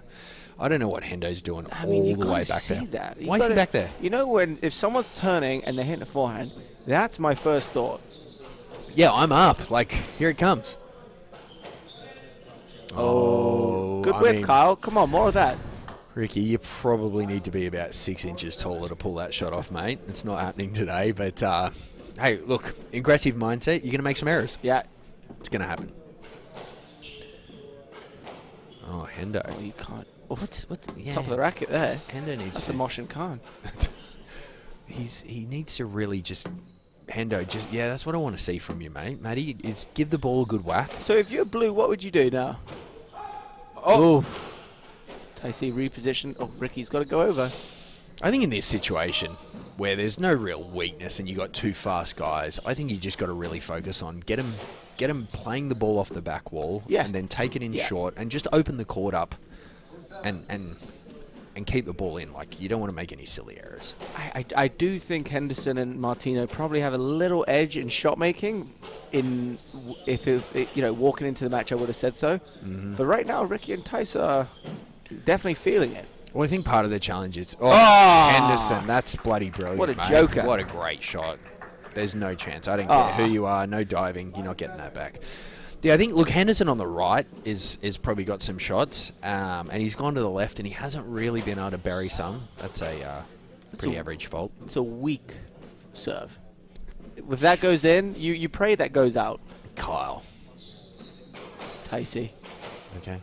See, Ricky's got to one step over. Oh, that's a bit overhit. Oh, ugly. Okay. It's a bit of reset. Yeah, well done, it's Henderson. good length Nice from length. Hendo. Yeah. Bang. What a line. You know what I like about Henderson's backhand, though, is he hit that really quite hard, and he didn't take like a wild, haymaker of a swing. It was just a good controlled shot with some good length about him. Ricky with the wheels up to the front. Oh, Ticey, good cover, mate. Missed. Henderson went for the opening. I feel like when it gets hectic like this, though, it suits the team in white a little more, right? Yeah. Well, Ricky, I think, again, a strength of Ricky's is his movement and just, like, being deep into the fire. He loves mayhem. He's good at it, really. Bang. Oh, I like that shot, by the way. Tyson. Oh, get it! Oh, I thought a dive was on. We're up to 3, by the way, in case you're wondering. So 4 more to get to the match. Oh, 7. lead ball. I mean, in singles, that's a stroke, but this is doubles. That's a let. Yeah, let's stop too looking excited. at it. Let's stop looking for it. Don't get too excited. But look, what I like about Ricky here is he's just looking for any way to win a point. He doesn't care if it's pretty or ugly. He's just like, yeah. Oh, Kyle. Let's win points. Yeah. No, I like that. And I like I said earlier, good to get vocal. Good to show your presence. Nice. Matt. Solid. Was that up? Yeah. I thought that was down. That was so tight. Such a good shot. Well played. All right. 7-all critical juncture. What's going to happen? Matty's kind of starting to get his feel for that overhead backhand, which is not a good sign for the team in white. Would you agree? Oh, 100%. Oof. Matty's forehand. Yeah, I think Tice has got to go high and wide background to Kyle's backhand. Is where I would set up a bit more length. Mm-hmm. What would you say about lifting down the middle? Oh, Ticey, what a hit. Well, get out of each other's way, boys. Rochester partnership. Oh, that actually worked out quite well. got away with it. Angle. I think lifting in the middle depends a little bit. Oh, Dicey! Now, when we said the over-under on dives, did we include Tice's dives? I don't think we specified. Oh! Oh, he almost got the behind the back. It's entertaining stuff. Tice van der Plume, look at him. I'm going to call that 4 dives in the match so far. Look at that man. I think it depends on how good your opponents are off the door, right? Like, if you hit Matt Jensen to the door, it's lights out, game over. But some players, like you got 2 lefties and both of them's backhands are probably not doing you damage, then you could probably send a few down there. But You don't like it? No, I do. I hear what you're saying, but if you're playing against someone like a James Stout or 2 James Stouts, and you hit it to the door, Matt Jensen's hitting it, still not. Stout's movement and positioning is volleying that ball, whatever Jensen hits. What do you think? I think you're Yeah, am I just... you're way off. Oof, sorry, we've lost the plot here. It's now, all of a sudden, 10-7. I mean, the score says 9, but Okay, I thought it was I gonna trust quick. you. But No, 9. yeah, look, the boys have lost 2 quick rallies there while you and I are talking about middle lobs. But good cover, Martino. Oh, Ricky's the glove. just missed it. Do you think that comes to the glove? You think he's just lost a bit of touch? I mean, that's way off. He's edged that straight through to the keeper. Yeah. 10-7, like you called earlier. So maybe you're just a bit ahead of yourself. Oh, Tice! Okay, we're back in this, 8-10. Come on, boys. Oh, was that down? No, it was good. Only just, but Oh, a bit of experience. you can check that ball. Check the ball. I don't see anything happening. So, explain the rule about checking the ball. Well, look, it's not uncommon for a doubles ball to break in a match, because it's basically 2 half pieces put together Oh, well done. with a little bit of glue. You like that, Jeff, huh? I think Ricky liked it too. He's smiling. Good on you, Rick. That's Oh, why he he's took it wearing the on the padding. arm. He's doing Okay. Matt showing absolutely zero regret or empathy, which I like as well. Yeah, so the ball will break sometimes, and so if a rally happens and you ask the ref to check the ball, and the ball's in fact broken, then the rally must be replayed. So if you've just lost a rally, you don't have much to lose by asking if it can be checked. That's Kyle Martino with a really great little drop there. Yeah, on he does the that a lot. Very speedy Ricardo Valdivia. That's unfortunate. Oh! I can't believe that came back. Kyle hit a great overhead there. This is when Kyle gets hot. It's a really tough Yeah. thing to handle. Yeah, he's just put 2 big ones in there. So, look back to our broken ball scenario. So if you're playing, it's 10-all, you win the point. You think it might break. What do you do? You serve as quick as you can because you don't want anyone asking what's going on with the ball. Yeah, that's a great shot from Yeah, Ricky. nice, Ricky. Okay, we're back in this because 12-8 was looking like a bit of a gap, but now at 9-12, this is anyone's game. Kyle trying to fire himself up there, dancing on his toes. Because I'm going to make a brave call here, Bams. Yep. I think whoever wins this game wins a match. Kyle, out of court, 10-12. What do you call? How many times has Kyle done that? I remember 3. Do you remember more than that? 3 too many. It's 3 way too many. But anyway. No, I think... No, I disagree with what you're saying. Okay. I think if blue win, I think they win the match. I think if white win... Okay. Oh, sorry, I hear... No. If white win this game, you think they still lose in 5? Yeah. Okay. No, not necessarily.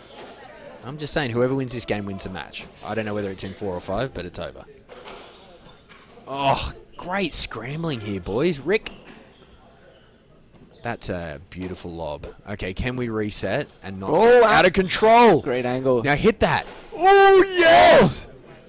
Bang. He keeps he's going. going He again. keeps going for it. I swear that hit the nick twice, and it popped out twice. Ricky, behave yourself. Calm down. No, Mayhem's his thing. Mayhem's what he's good at. Oh, It's great rally, boys. Okay. We love Yeah, that. big rally. 10-12. This is what we expect here. Intensity. Henderson with 2 fantastic saves there to keep him in the rally. Yeah. Tice burying them both. And, Matty got them both out. Yeah, it's great. Oh, Kyle, get up. Yeah, Cole was a bit lazy there. I don't know what you're asking for there, Tice. I understand there was contact, but you got to keep playing there, buddy. It's a light. For what? Look at Kyle. For what? I understand. I'm with you, Cole. Would you give no light? Completely. I give light. I mean, it's because he works for you, I understand. But, yeah, Kyle was playing his shot. Tice got caught up in his legs. I mean, that's your own fault, mate. What are you doing up there? You know? What are you, his socks? Get out from underneath his ankles and let's play some squash. Here we go. 10-12. Big points. Oh! Framer. Oh! Ankle. Oh, great rally. Tice. Here we go, 11-12. Hendo did well to get Bang. that back. Oh, I've never seen 4 people right up there. all 4 in the front right. It's great to see. I love that Ricky just followed everyone up. Yeah, he's like, I want to be involved. Get me in the fire. Yeah. There's a scramble, some mayhem. Sign me up. He likes it. Oh, Kyle had a big hip block then on Tyson. He didn't take advantage of it. He cross-courted it. I think you got to bang that down the wall and just use your body a little. Bang. Oh, that's twice Tyson's moved Hendo up that's there. a great shot. That's a good sequence for those boys. I think I want to see a bit more of that from Tice. Don't you? You can do that. Oh, Ricky! And he's caught Matty napping. He's caught Matty napping. We're at 12 all. He's hit that 5 times or so. What are you doing, Matthew? Get up there, mate. That's a bit of inexperience on the left, but Ricky's played some great shots there. This is why we need a camera facing us for all that. I'm nervous. Jeff Osborne here is up on his feet, moving around, hitting every shot for the boys. There's passion. 12 all. This is what the game's all about. 12 all. 1 all, 12 all. Let's go. Who wants it? I agree. Who wants it more?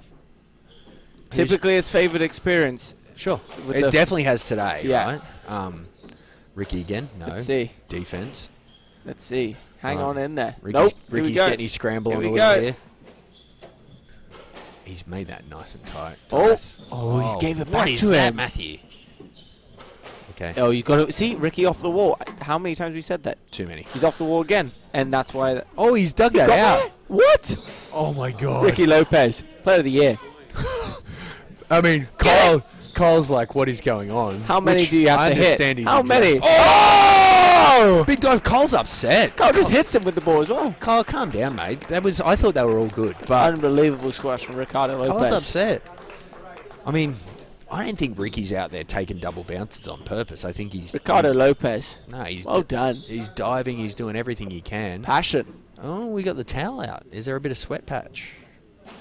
Okay. All right, Martino's calmed down a little bit. He's got his head together. You don't want to get upset at 12 all, 13-12, in a critical 2-1 Otherwise, situation. just you got to start doing push-ups, right? Yeah, you got to dissipate that anger somehow. You don't want to be in that situation where you make a rash decision just because your blood pressure's a little high, right? All right, Ricky serving 12-13. This could go either way. Oh, look at that angle. What are you doing, Kyle? But look. Why is he back there? Well, when has Tice hit that? Tice hasn't Never. hit that once, so Never. I don't blame Kyle. Well done for Tice to back himself there on his backhand. I mean, maybe, yeah, but I mean, there's still you still got to be there. up. You got to be up. Yeah, Oh, that's a good serve. yeah, in. Oh, Well, I don't mind that. yeah, it worked. It's patient. That's tight. All right, here we go, boys. Looking for an opening down the left wall, Buesy would have turned for that for a forehand. which I'm a fan of. Yep, me too. Oh, Okay, here he is. Oh, no. Didn't come oh, back what an far angle. enough. Okay, Tice. Okay. Kyle's just not letting him get through whatsoever. Kyle's getting a little grumpy out there. He This is. might cost him. Yeah. This might cost him. Come on, Kyle. You need to calm the farms, Sam. Let's go. He needs to calm down, get his head together, play some good squash here because Let they it rip really here. need, Let it rip. they really need to win that game. That's like one of my drives. Just not really doing what it needs to do. Oh, Tice's- Tice's positioning's pretty good. I'm a fan. He's really stepping up the court, Yeah. Oh, causing issues. Well, there's that same game plan. And look, he loves going for it. What are you doing, Ricky? No, I think something happened. Oh, What's happened? Love to know what's happened. Let me go find out. Oh, ball broken. Oh wow. Okay. All right. We're going to take a little breather while the ball gets re-warmed up. Maddie and Tice consoling over there. I mean, what a time for the ball to break. Kyle. I cannot wait to see. Livid. What Might give him a happens chance here. to calm down. I believe that now is 13 all. All right. Here we go. All right. He's got him right there. Right behind you.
A little bit of bad news here, guys. It looks like the match is over. At 1-all, 13-all.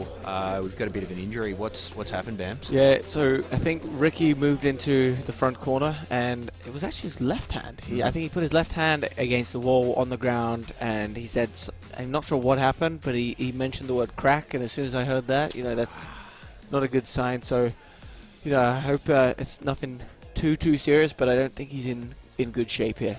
Is he going to take an injury timeout and come back, or are we calling the match? No, he was like, I'm done. Broken wrist is not fun. I mean, he didn't even give himself time to talk to Tice or anyone. He just said, I'm done, and walked back on. So, I think that's pretty serious. Unfortunately, if you're not even giving it a thought, only he knows how that's going to feel. Of course, yeah. And look, if you've got a broken bone, look, the thing we got to remember, we all take this pretty seriously, and we love being out there. But at the end of the day, it's just a game, and it's not worth hurting yourself permanently over this. So look, if he's got to call it, we wish him a speedy recovery. Hope it's not something broken. Hope it's something much less, and it comes good real quick. But and well done to him and Tice. They put up a hell of a performance. I think that's exactly where you want to be against a team like Hendo Martino. 13-all, 1-all, saying, that's got to hurt. See what you got. Yeah, it's got to hurt because they were right there, and I think they rightfully should have considered themselves a very good chance at winning that match. But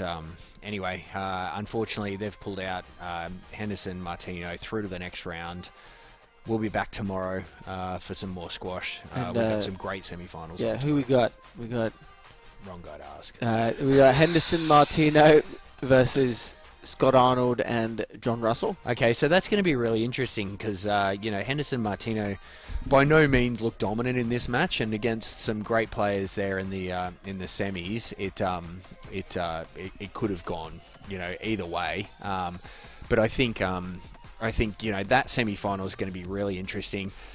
And look, the other semi-final is you guys. You got Bems and Ashley Davies up against Colin West and Adam Bues. I think that's going to be a banger of a match. I really want to see your man on the left wall do some damage over there, and I think he can cause a few issues. So it should be a good match. I think it's a good test for me and Ash. I think we're definitely probably the underdogs going into it. I'd agree. With the experience of Ash, but we can see how he holds up at this level and see if I can come over and do enough to get the job done. But Bues and West are a great team. I think we've got 2 great semi-finals tomorrow. All right, let's see it. We'll see you guys tomorrow. Hasta mañana. All right.